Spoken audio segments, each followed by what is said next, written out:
അധ്യാപക സുഹൃത്തുക്കൾ, വിദ്യാർത്ഥിനികൾ, നാഷണൽ സെമിനാറിൻ്റെ ഭാഗമായി ഭരണഘടനാ ധാർമ്മികത എന്ന വിഷയമാണ് ചർച്ചയ്ക്കെടുത്തിട്ടുള്ളത്.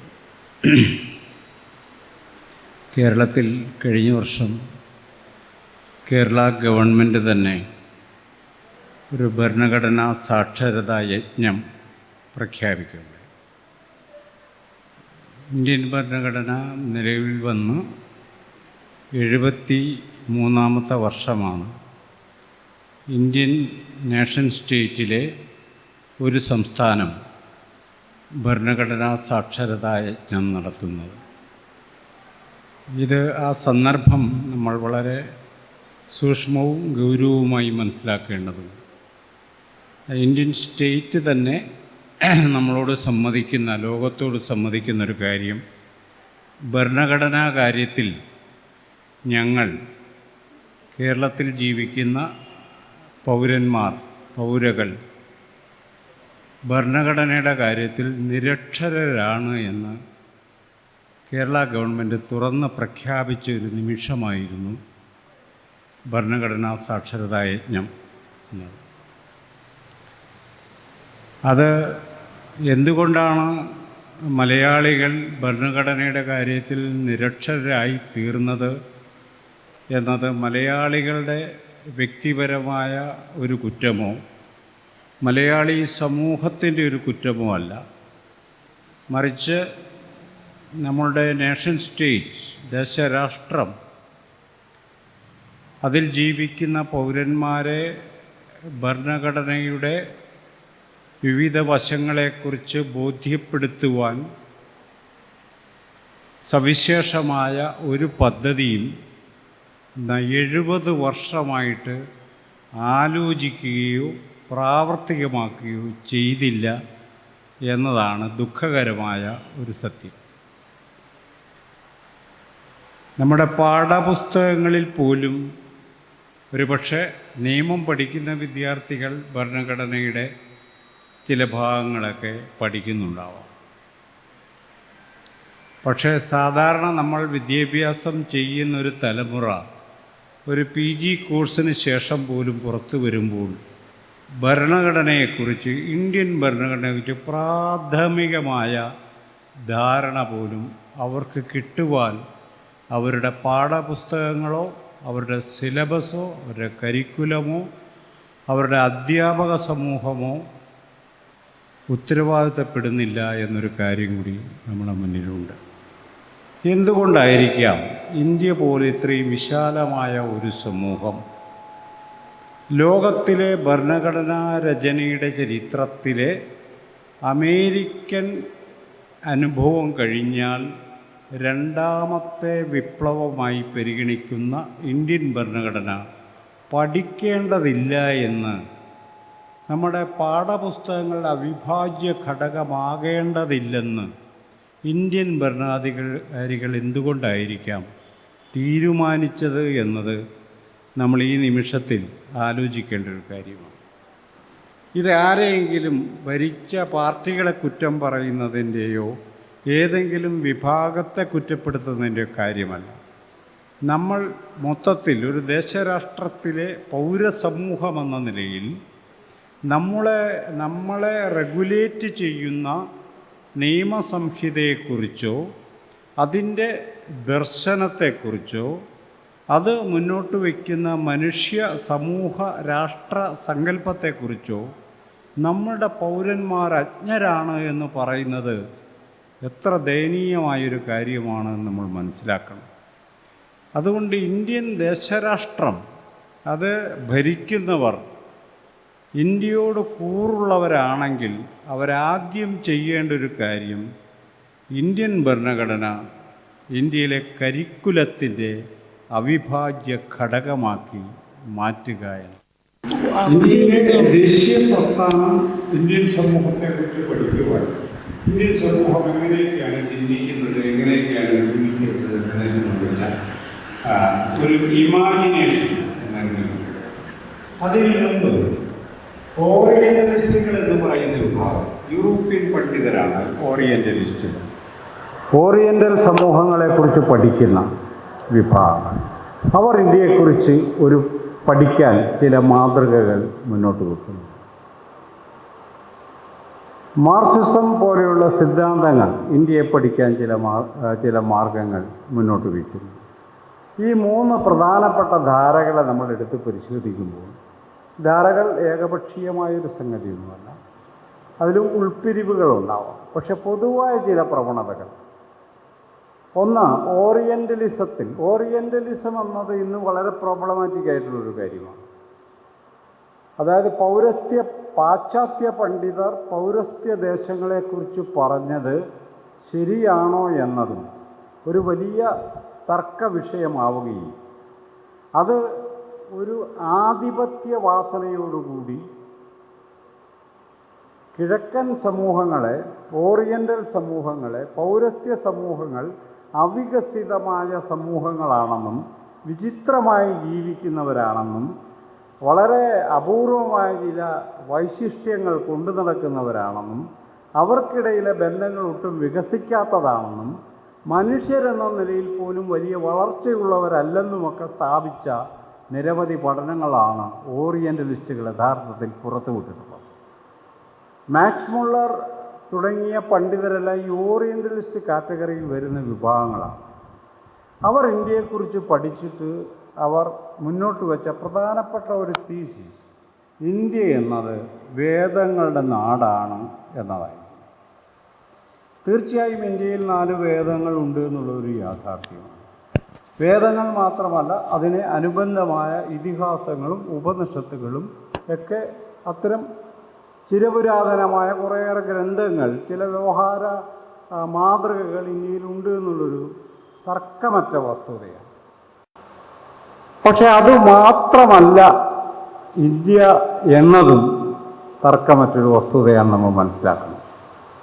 അതായത് ഇന്ത്യ എന്നത് ഓറിയൻ്റലിസ്റ്റ് പണ്ഡിതന്മാർ വേദങ്ങളുടെ നാടാണ് എന്ന് അഭിപ്രായപ്പെടുകയും അങ്ങനെ ഒരു സ്റ്റോറി നിർമ്മിക്കുകയും അങ്ങനെ ഇന്ത്യയെക്കുറിച്ചൊരു ഇമാജിനേഷൻ നിർമ്മിക്കുകയും അങ്ങനെ ഒരു മെറ്റാഫിസിക്കൽ ഇന്ത്യയെ സംബന്ധിച്ച, അതീന്ദ്രിയ ഇന്ത്യയെ സംബന്ധിച്ച ഒരു ഭാവനാ ലോകം യഥാർത്ഥത്തിൽ നിർമ്മിച്ചത് ഈ ഓറിയൻ്റലിസ്റ്റ് പണ്ഡിതരാണ്. ഈ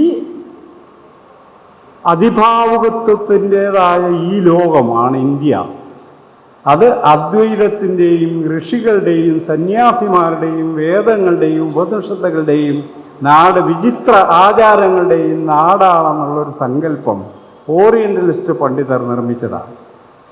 എന്നാൽ ഇന്ത്യയിൽ ഈ വേദങ്ങൾക്ക് വെളിയിലും നിരവധി ദാർശനിക ധാരകൾ, തത്വചിന്താ പദ്ധതികൾ ഇന്ത്യ ചരിത്രത്തിൽ നമുക്ക് കണ്ടെടുക്കാൻ കഴിയും.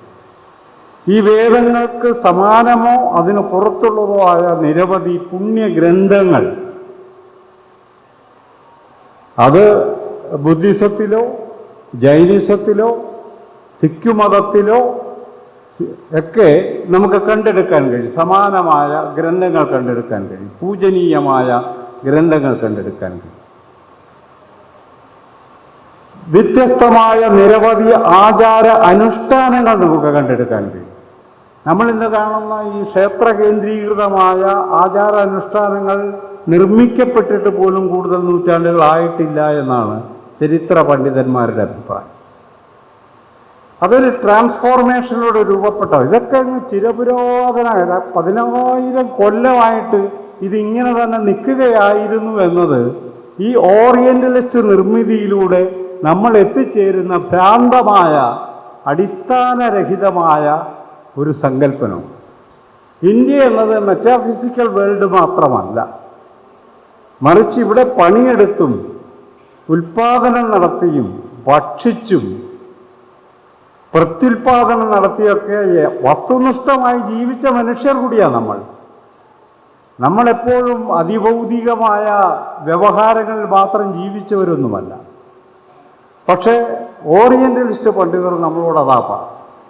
അവിടെ എഡ്വേർഡ് സെയ്ദിനെ പോലെയുള്ള പിൽക്കാല പണ്ഡിതർ orientalism is A cultural imperialism എന്നാണ് പറയുന്നത്. അതൊരു സാംസ്കാരികമായ ഒരു സാമ്രാജ്യത്വം എന്ന് വിളിക്കാവുന്ന തരത്തിലുള്ള ഒരു കൾച്ചറൽ ഇമ്പീരിയലിസമാണ് എന്ന് എഡ്വേർഡ് സീദിനെ പോലുള്ളവർ പറയുന്നു. യൂറോപ്പിലെ മധ്യവർഗ പുരുഷന്റെ ഭാവനയാണ് അതൊക്കെ. യൂറോപ്പ് ലോകം മുഴുവൻ കീഴടക്കിയതിന് ശേഷം യൂറോപ്പിലെ മധ്യവർഗ പുരുഷന്റെ ഭാവനാ ലോകത്തിൽ ഏഷ്യക്കാർ അവനേക്കാൾ കുറഞ്ഞ മനുഷ്യരാണ്. ആഫ്രിക്ക ഇരുണ്ട ഭൂഖണ്ഡമായിട്ടാണ് അവന് തോന്നുന്നത്. അവിടെ മനുഷ്യരുള്ളതായിട്ട് പോലും അവന് തോന്നുന്നില്ല. അവർ ഇരുണ്ട ഭൂഖണ്ഡമായിട്ടാണ് അവർ ആഫ്രിക്കയെ മനസ്സിലാക്കുന്നത്.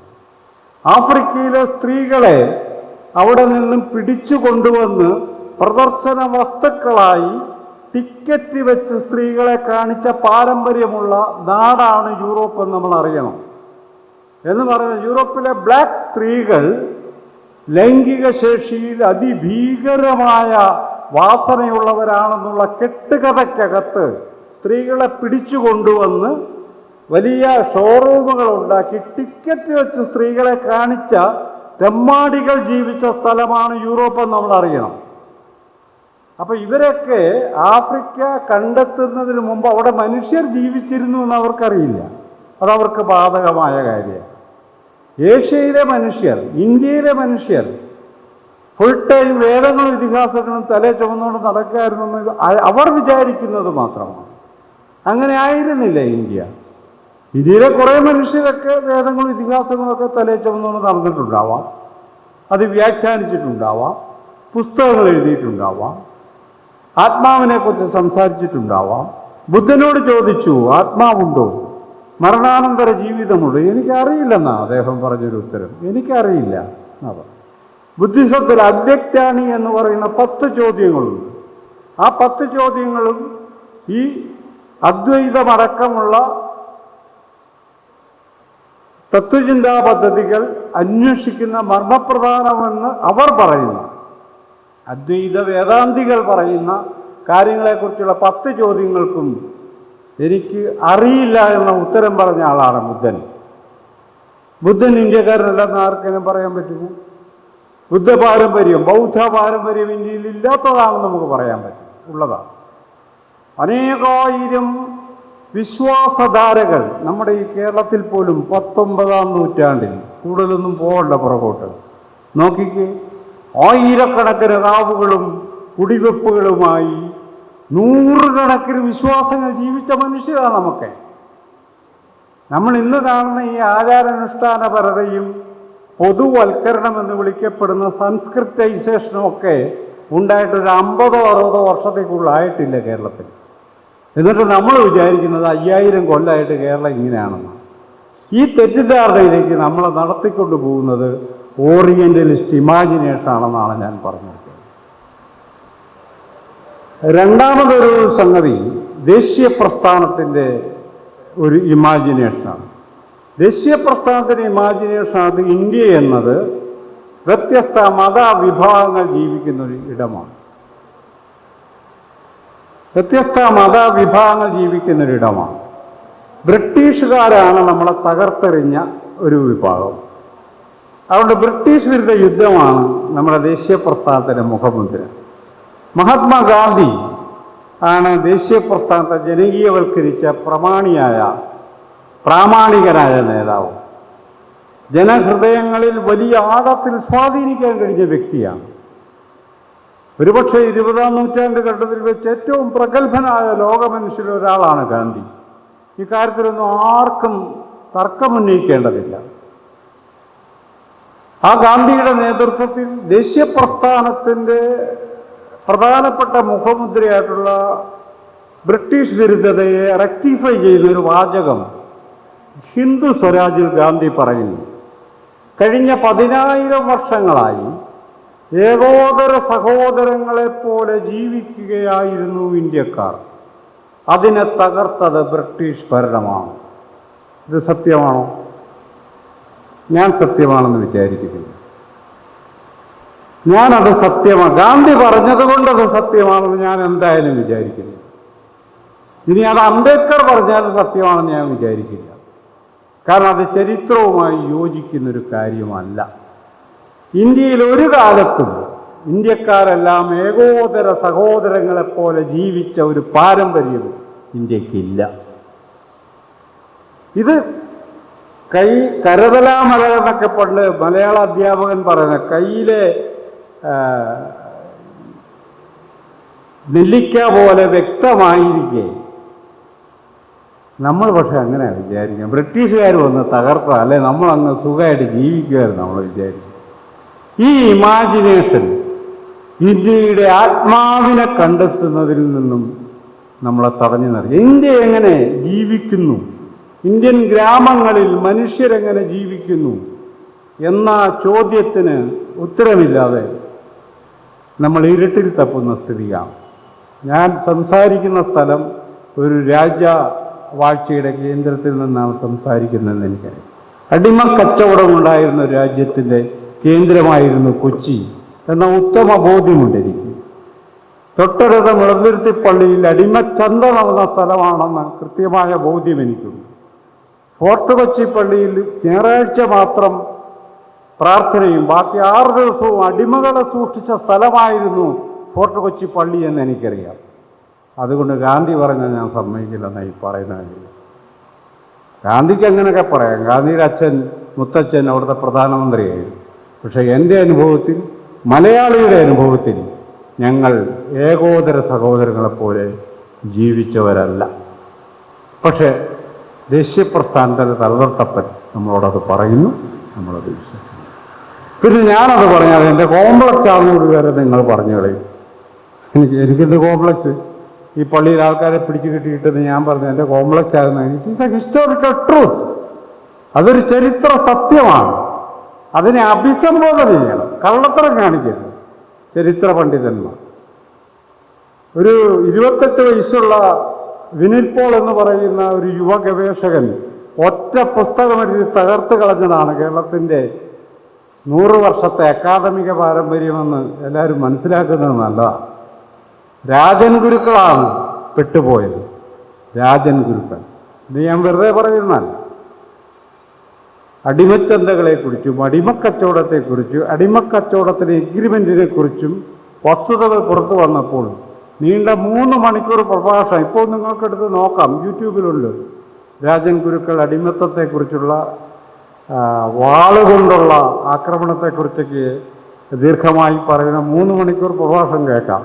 30 കൊല്ലം ഗവേഷണം ചെയ്ത് അദ്ദേഹത്തിന് കണ്ടുപിടിക്കാൻ പറ്റാത്ത കാര്യമാണ് 30 വയസ്സിൽ താഴെയുള്ള പയ്യൻ കണ്ടുപിടിച്ചെന്ന് നമ്മൾ മനസ്സിലാക്കണം.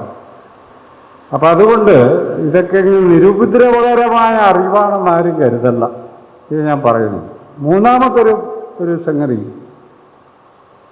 ഇന്ത്യ വർഗങ്ങൾക്കകത്ത് ജീവിക്കുന്നതാണ്. അത് മാർക്സിസ്റ്റ് തത്വമില്ലാണ്. വർഗങ്ങൾക്കകത്താണ് ജീവിക്കുന്നത്. നമ്മൾ എല്ലാ സമൂഹങ്ങളും അതിൻ്റെ ഉൽപാദന ബന്ധങ്ങൾക്കകത്ത് വെച്ച് വേണം പരിശോധിക്കാൻ. ഒരാളെ നമ്മൾ നിർണ്ണയിക്കേണ്ടത് ഉൽപാദന പ്രക്രിയയിൽ അയാളുടെ പങ്കാളിത്തം എന്താണ് എന്നതിനെ ആശ്രയിച്ചാണ് ഒരാളിൻ്റെ എക്സിസ്റ്റൻസിനെ നമ്മൾ അളന്നെടുക്കേണ്ടത്. അപ്പോൾ നമ്മൾ വ്യവസായ തൊഴിലാളിയാവാം, സർവീസ് മേഖലയിൽ പണിയെടുക്കുന്ന ആളാവാം, കർഷക തൊഴിലാളിയാവാം, കർഷകനാവാം, ചെറുകിട കർഷകനാവാം, ദരിദ്ര കർഷകനാവാം, നാമമാത്ര കർഷകനാവാം. അങ്ങനെ ഒത്തിരി കാറ്റഗറിയുണ്ട്. അതിലാണ് ഇന്ത്യക്കാർ ജീവിക്കുന്നത് എന്ന് ഒരു സിദ്ധാന്തമാണ് പറഞ്ഞത്. അതുകൊണ്ട് ഈ എക്കണോമിക് ഘടനയെ മാറ്റി തീർത്താൽ സാംസ്കാരിക ഘടന സ്വാഭാവികമായും മാറിപ്പോകും. ഉപരിഘടന എന്നുള്ളൊരു വാക്കാണ്, കെട്ടിടത്തോടാണ് മാർക്സ് സമൂഹത്തെ ഉപമിക്കുന്നത്. അടിത്തറ തകർത്താൽ കെട്ടിടം സ്വാഭാവികമായിട്ട് തകർന്നു വീഴും. അപ്പം സാമ്പത്തിക അടിത്തറയിൽ മാറ്റം വന്നാൽ സാംസ്കാരിക മേൽക്കൂര അതനുസരിച്ച് മാറിക്കോളും. അതിന് പ്രത്യേകിച്ച് പണിയൊന്നും എടുക്കല്ല, അതന്നെ മാറിക്കോളും. ഇതാണ് ക്ലാസിക്കൽ മാർക്സ്. അതിന് വേറെ ചില ഉൾപ്പിരിവുകളുണ്ട് കേട്ടോ. ഇപ്പോൾ അഗമ്പൻ വരെയുള്ള നിരവധി ചിന്തകർ അതിന് പല വ്യാഖ്യാനങ്ങൾ നൽകുന്നുണ്ട്. അലൂയി അൽത്തൂസർ തുടങ്ങി, ഗ്രാംഷി തുടങ്ങി, ഫുക്കോ തുടങ്ങി, ദെറീദ തുടങ്ങി, അങ്ങനെ നിരവധി തത്വചിന്തയിലൊരു പാരമ്പര്യം അവർക്ക് അവകാശപ്പെടാനുണ്ട്. ഇവരെല്ലാവരും പറഞ്ഞതിൻ്റെ ഒരു രത്ന ചുരുക്കം സാമ്പത്തിക ബന്ധങ്ങളാണ് മനുഷ്യ അടിസ്ഥാനപരമായി നിർണ്ണയിക്കുന്നത് എന്നാണ്. ഇന്ത്യയിലെ വലിയ മുതലാളി ബോംബെയിലൊരു 28 നിലയുള്ളൊരു കെട്ടിടം വെച്ചു. പുള്ളിയോടൊരു ജ്യോത്സ്യൻ ചെന്ന് പറഞ്ഞു, അതെ ഈ കെട്ടിടത്തിന് ദോഷമുണ്ട് കേട്ടോ എന്ന് പറഞ്ഞു. അന്ന് രാത്രി പുള്ളി ആ വീട്ടിൽ നിന്ന് പോയതാണ്, പിന്നെ തിരിച്ചൊന്നും ചെന്നിട്ടില്ല. സാമ്പത്തിക കാര്യങ്ങളെല്ലാം തീരുമാനിക്കുന്നെന്ന് വിചാരിച്ചാൽ നമ്മൾ നടക്കുന്നെങ്കിലും മനുഷ്യരങ്ങനൊന്നും അല്ല ജീവിക്കുന്ന ഇന്ത്യക്കകത്ത്.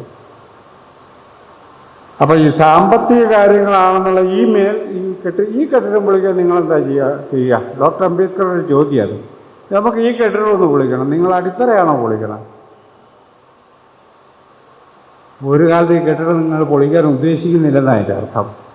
പൊളിക്കാനാണ് നിങ്ങൾ മേൽക്കൂര ആദ്യം പൊളിക്കണം, എന്നാലേ ഈ കെട്ടിടം പൊളിച്ചെടുക്കാൻ പറ്റത്തുള്ളൂ. ഈ അടിയിലത്തെ കല്ലെ കയറി പിടിച്ചോണ്ട് അവിടെ കിടക്കാമെന്നുള്ളതല്ലാതെ ഒരു കാലത്ത് കെട്ടിടം പൊളി നടക്കണം. അപ്പോൾ ആ കച്ചേരി മാറ്റി വെക്കണം അംബേദ്കർ അന്നേ സൂചിപ്പിക്കുന്നുണ്ട്, മെറ്റാഫർ ഉപയോഗിച്ച് തന്നെ. അത് കെട്ടിടം പൊളിക്കുക എന്നൊക്കെ പറഞ്ഞാൽ അത് അടിയിലെ കല്ലെടുക്കലാണെന്ന് പറഞ്ഞ് ഏറ്റവും അടിയിലെ കല്ലെ കയറി പിടിക്കരുത്, ആദ്യം മുകളിൽ തന്നെ പൊളിക്കണം എന്ന് പറയുന്ന സാംസ്കാരികമായ നമ്മുടെ ജീവിതത്തെ മാറ്റിമറിച്ചുകൊണ്ടും മനോഭാവത്തിൽ മാറ്റം വരുത്തിക്കൊണ്ടും മാത്രമേ നമുക്ക് സമൂഹത്തെ മാറ്റിയെടുക്കാൻ പറ്റൂ. അതുകൊണ്ടാണ് ശ്രീനാരായണ ഗുരു പറയുന്നത്, വ്യവസ്ഥിതി മാറിയാൽ മാത്രം പോരാ, മനസ്ഥിതി കൂടി മാറണമെന്ന് പറയുന്നതിൻ്റെ കാര്യം അവിടെയാണ്. മനസ്സിലായത്? നമ്മളെല്ലാം വ്യവസ്ഥിതി മാറ്റാൻ ഇറങ്ങി പുറപ്പെട്ടവരാണ്. മനസ്ഥിതി അത് മാറ്റാം, അത് ഞാൻ കൊണ്ടു നടക്കുന്നതാണ്. ആ കച്ചേരി കയ്യിലിരിക്കുകയുള്ളൂ, മനസ്സുകൂടി ഒന്ന് മാറണം, എന്നാലേ കാര്യം നടക്കുള്ളൂ. അതാണ് ഈ പറയുന്നത്. അപ്പം ഈ മോഡലുകൾ കൊണ്ട് നമുക്ക് ഇന്ത്യയുടെ യഥാർത്ഥ സാമൂഹ്യ ബന്ധങ്ങൾ അനലൈസ് ചെയ്യാൻ പറ്റുന്നില്ല എന്നുള്ളത് നമ്മുടെ ഒരു ഗതികേട്. ഈ ഘട്ടത്തിലാണ് ഡോക്ടർ BR അംബേദ്കറിനെ പോലെയുള്ള ചിന്തകരുടെ പ്രാധാന്യം ഇന്ത്യ മനസ്സിലാക്കുന്നത്. വാട്ട് ഈസ് ഇന്ത്യൻ സൊസൈറ്റി എന്ന ചോദ്യത്തിന് ഡോക്ടർ BR അംബേദ്കർക്ക് നിലയുറപ്പിച്ചിട്ടുള്ള ധാരകളൊരു ഉത്തരം പറയുന്നു. അംബേദ്കർ ഒരു ഒറ്റപ്പെട്ട പ്രതിഭാസമാണെന്ന് ഞാൻ പറയുന്നില്ല, അതൊരു വലിയ ജ്ഞാനാന്വേഷണത്തിൻ്റെ വലിയൊരു ധാരയാണ്. അതിനകത്ത് EV രാമസ്വാമി നായ്ക്കരുണ്ട്, ശ്രീനാരായണ ഗുരുവുണ്ട്, സഹോദരൻ അയ്യപ്പനുണ്ട്, ജ്യോതിബാ ഫൂലെയുണ്ട്, അച്യുതാനന്ദുണ്ട്, മാങ്കൂറാമുണ്ട്. അങ്ങനെ ഇന്ത്യയിലെമ്പാടും പരന്നു കിടക്കുന്ന വളരെ വലിയൊരു ജ്ഞാനാന്വേഷണത്തിൻ്റെ ഒരു റെപ്രസെൻറ്റേഷനാണ് doctor BR Ambedkar. Doctor BR Ambedkar ഇന്ത്യയെക്കുറിച്ച് പറഞ്ഞൊരു കാര്യം, അതൊരു മെത്തഡോളജിയെ സംഭാവന ചെയ്തൊരു കാര്യമാണ്. ഒരു മെത്തഡോളജി, ഒരു പുതിയൊരു ഇന്ത്യൻ സമൂഹത്തെ പഠിക്കാൻ നമ്മളെങ്ങനെയാണ്, ഏത് വിധത്തിലാണ് ഇന്ത്യൻ സമൂഹത്തെ പഠിക്കേണ്ടത്, അതിനൊരു മെത്തഡോളജി അംബേദ്കർ ഇന്ത്യൻ സമൂഹത്തെക്കുറിച്ച് പറയുന്നൊരു അഭിപ്രായമാണ്. ഇന്ത്യ എന്നത് ഒരു ജാതിബദ്ധമായ ഒരു സമൂഹമാണ്. ലോകത്തിൽ നിന്നും ലോകത്തിലെ ഇതര സമൂഹം ഇന്ത്യയെ മാറ്റി നിർത്തുന്ന പ്രധാനപ്പെട്ട സവിശേഷത കാസ്റ്റാണ്. അപ്പോൾ അതിനെക്കുറിച്ചുള്ള പഠനത്തിൽ അദ്ദേഹം പറയുന്ന 2-3 കാര്യങ്ങളാണ് ഒരു മെത്തഡോളജിയെ നമുക്ക് സംഭാവന ചെയ്യുന്നത്. അതിലൊന്ന് വാട്ട് ഈസ് എ കാസ്റ്റ് എന്നൊരു ചോദ്യം അദ്ദേഹം ചോദിച്ചു. ഞാൻ പറഞ്ഞു it is an enclosed class എന്നാണ് പറയുന്നത്. കൊട്ടി അടയ്ക്കപ്പെട്ട വർഗമാണ് ജാതി എന്നാണ് പറയുന്നത്. കൊട്ടി അടയ്ക്കപ്പെട്ട വർഗം എന്ന് പറഞ്ഞാൽ മാർക്സിസം പറയുന്ന വർഗമല്ല കേട്ടോ. അത് കൾച്ചറൽ വർഗമാകാം, കൾച്ചറൽ ക്ലാസ് ആവാം, പ്രസ്റ്റീജിയസ് ക്ലാസ് ആകാം, അങ്ങനെ പല ക്ലാസ്സുകൾ ആവാം. അത് പൂർണ്ണമായി എൻക്ലോസ്ഡ് ആവും. അപ്പോൾ ഈ എൻക്ലോസ് കാസ്റ്റിൻ്റെ പ്രത്യേകത എന്ന് first of all it is enclosed, അത് പൂർണ്ണമായി അടയ്ക്കപ്പെട്ടൊരു സംഗതിയാണ്. അതാണ് അപ്പോൾ ഇന്ത്യൻ സമൂഹം നമ്മൾ പഠിക്കാൻ തുടങ്ങുമ്പോൾ തന്നെ നമ്മളെ മനസ്സിൽ തട്ടേണ്ട ഒരു കാര്യം, ഇന്ത്യ എൻക്ലോസ്ഡ് ആയിട്ടുള്ള വിഭാഗങ്ങളാൽ നിർമ്മിതമായ ഒരു സമൂഹമായിട്ടാണ് നിൽക്കുന്നത് എന്നാണ്. രണ്ടാമത്തെ ഒരു സംഗതി, ഈ എൻക്ലോസ്ഡ് സംഗതി എങ്ങനെയാണ് നിൽക്കുന്നത്? ആരെങ്കിലുമൊക്കെ ബോധപൂർവ്വം ഗൂഢാലോചന നടത്തിയാണോ നടത്തുന്നത്? അല്ല. പിന്നെ എങ്ങനെയാണ്? അതുകൊണ്ട് ഇന്ത്യൻ സമൂഹത്തിൻ്റെ റിപ്രൊഡക്ഷൻ, സമൂഹത്തിൻ്റെ തുടർച്ച നിലനിൽക്കുന്നത് not only in production but also in reproduction എന്നാണ് പറയുന്നത്. ഉൽപാദനത്തിലല്ല, പ്രത്യുൽപാദനത്തിൽ കൂടിയാണ് ഈ എൻക്ലോസ്ഡ് ആയിട്ടുള്ള അവസ്ഥ നിലനിൽക്കുന്നത്. ഞാൻ എൻ്റെ ജാതിക്കകത്തുനിന്ന് തന്നെ എൻ്റെ മക്കളെ കെട്ടിച്ചു വിടുന്നു, എൻ്റെ മക്കളെ അതേ ജാതിക്ക് തന്നെ കെട്ടിച്ചു കൊടുക്കുന്നു, അവരുടെ മക്കളും അതേ ജാതിക്ക് തന്നെ കെട്ടിച്ചു കൊടുക്കുന്നു. അങ്ങനെ ജാതി കെട്ടി ജാതി ഒരിക്കലും ഭൂരിപക്ഷ സ്ഥലമായി ഇങ്ങനെ തുടരുക.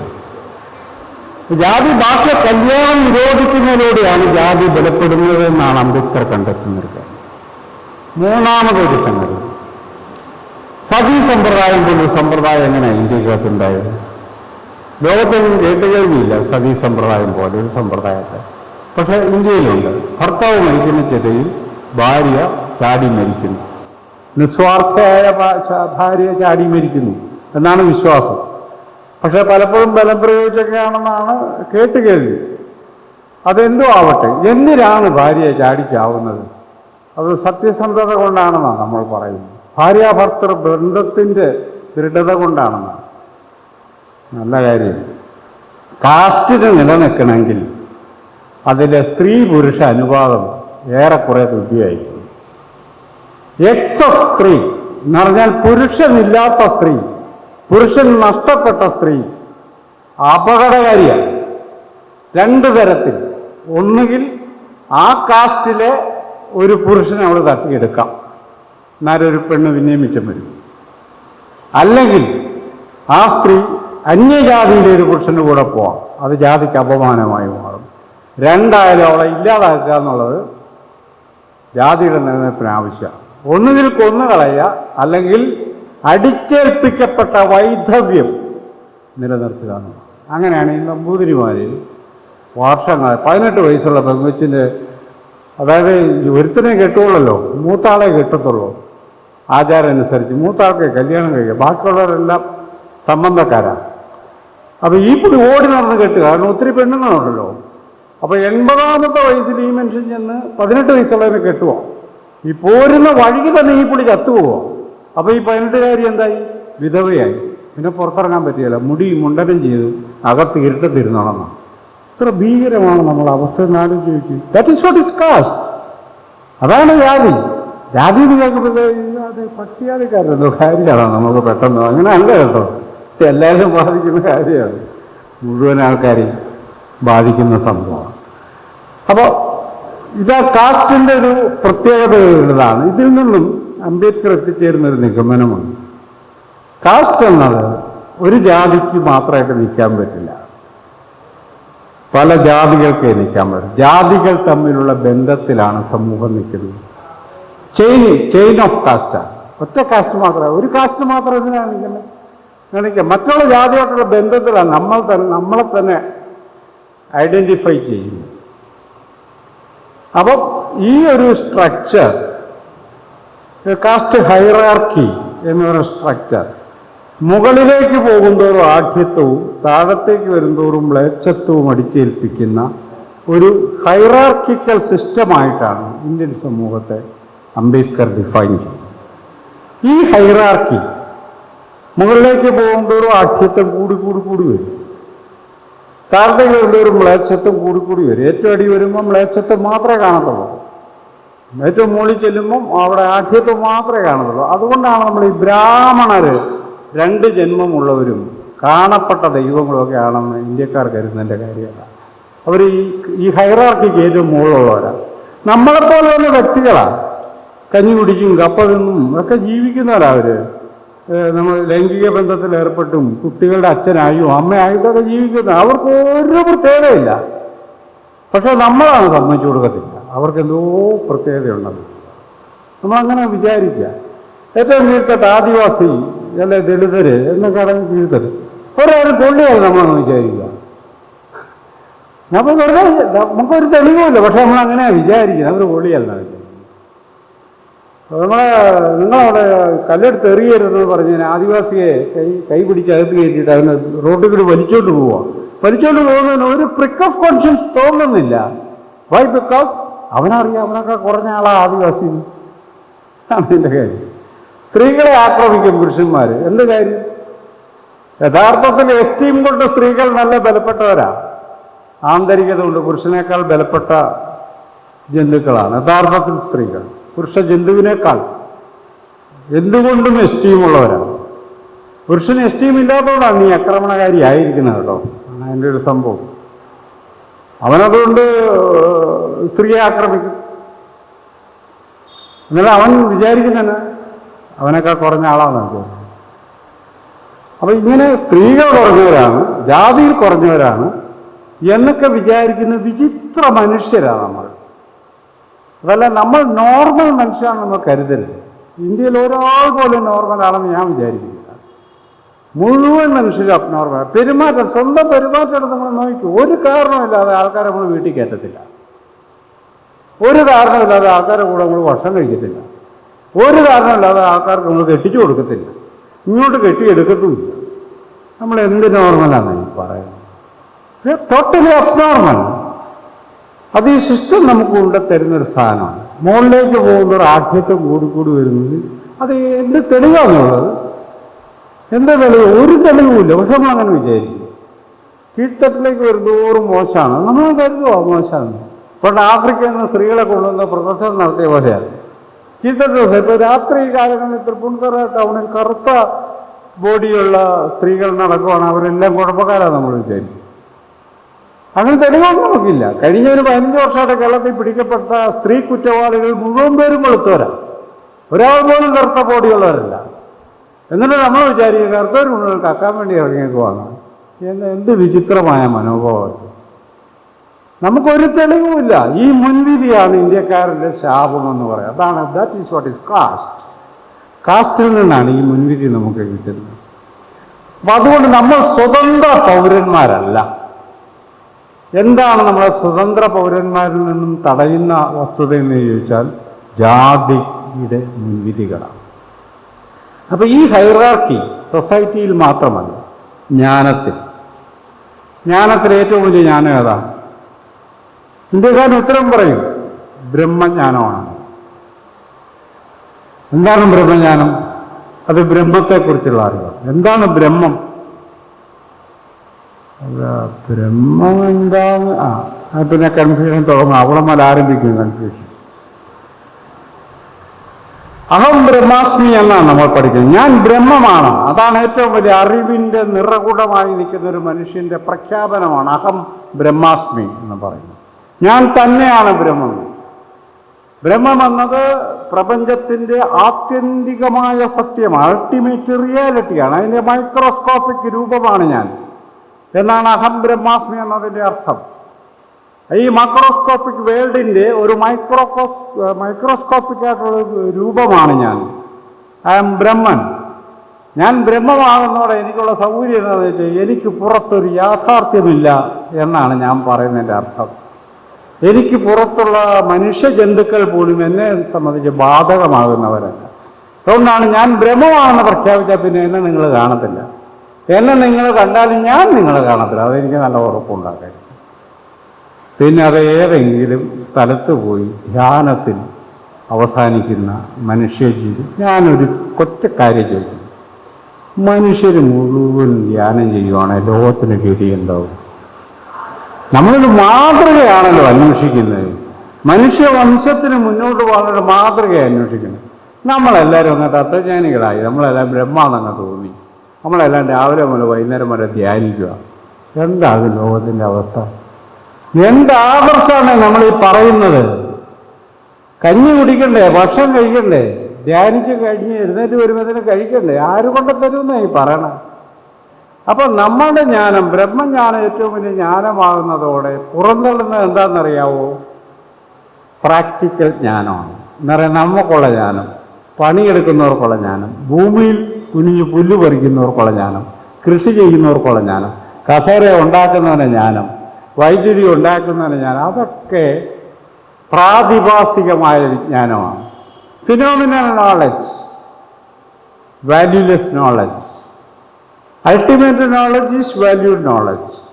അപ്പം നോളജ് തന്നെ 2 തരമുണ്ട് ഇന്ത്യക്കകത്ത്. കൃഷിപ്പണി അറിയാവുന്നവനും തുണി അലക്കുന്നവനും ഇവിടെ ഈ കിടങ്ങ് ഒഴിക്കുന്നവനും റോഡ് അടിച്ച് വൃത്തിയാക്കുന്നവൻ്റെയൊക്കെ ജ്ഞാനം കൈത്തൊഴിലാണ്. കൈത്തൊഴിൽ, കൈ മാത്രം പ്രവർത്തിച്ചാൽ മതി, തലച്ചോറിൻ്റെ ആവശ്യമില്ല. ബ്രഹ്മജ്ഞാനത്തിന് കൈ വേണ്ട, തല മാത്രം മതിയെന്ന്. ഇങ്ങനെ വിചിത്രമായ ജ്ഞാനസങ്കല്പമുള്ള ഒരു സമൂഹമാണ് നമ്മുടേത്. ഇതൊട്ടും ലോജിക്കലായ ഒരു ആധുനിക മനുഷ്യന് കൊണ്ടു നടക്കാവുന്ന കാര്യമല്ലത്. സ്പ്ലിറ്റഡ് തിങ്ങാണ് ഒന്ന്. രണ്ടാമത് ആനന്ദം. ഞാൻ പറഞ്ഞ ഗ്രേഡഡ് ഇൻഇക്വാളിറ്റി എന്ന് പറയുന്നത് വെറുതെ വരുന്നതല്ല. ആനന്ദം ഏതാണ് ആനന്ദം? ഏതാനന്ദമാണ് ഏറ്റവും വലിയ ആനന്ദം? അതിനുകൊണ്ട് ഗ്രേഡ്. നമുക്ക് ഗ്രേഡ് ഇല്ലാത്ത ഒരു കാര്യവുമില്ല സുഹൃത്തുക്കളെ, നിങ്ങളത് അറിയണം. ബ്രഹ്മാനന്ദമാണ് ഏറ്റവും വലിയ ആനന്ദം. അപ്പൊ നമ്മുടെ ആനന്ദം, ഞാനൊരു ചിത്രം വരയ്ക്കുന്നു, ഞാൻ ചിത്രകാരനാണ്. ചിത്രം വരച്ചു കഴിഞ്ഞപ്പോൾ എനിക്കൊരു സന്തോഷം തോന്നി. വില പറഞ്ഞ ആനന്ദമാണ് കൊള്ളിയാലെന്ന്. ബ്രഹ്മാനന്ദത്തിലേക്ക് വരണം. അതാണ് ആത്യന്തികമായ ആനന്ദം. അപ്പൊ നമ്മുടെയൊക്കെ ആനന്ദം, നല്ല കറി വെക്കുന്ന ഒരാൾക്ക് ഒരാനന്ദം അനുഭവിക്കുക,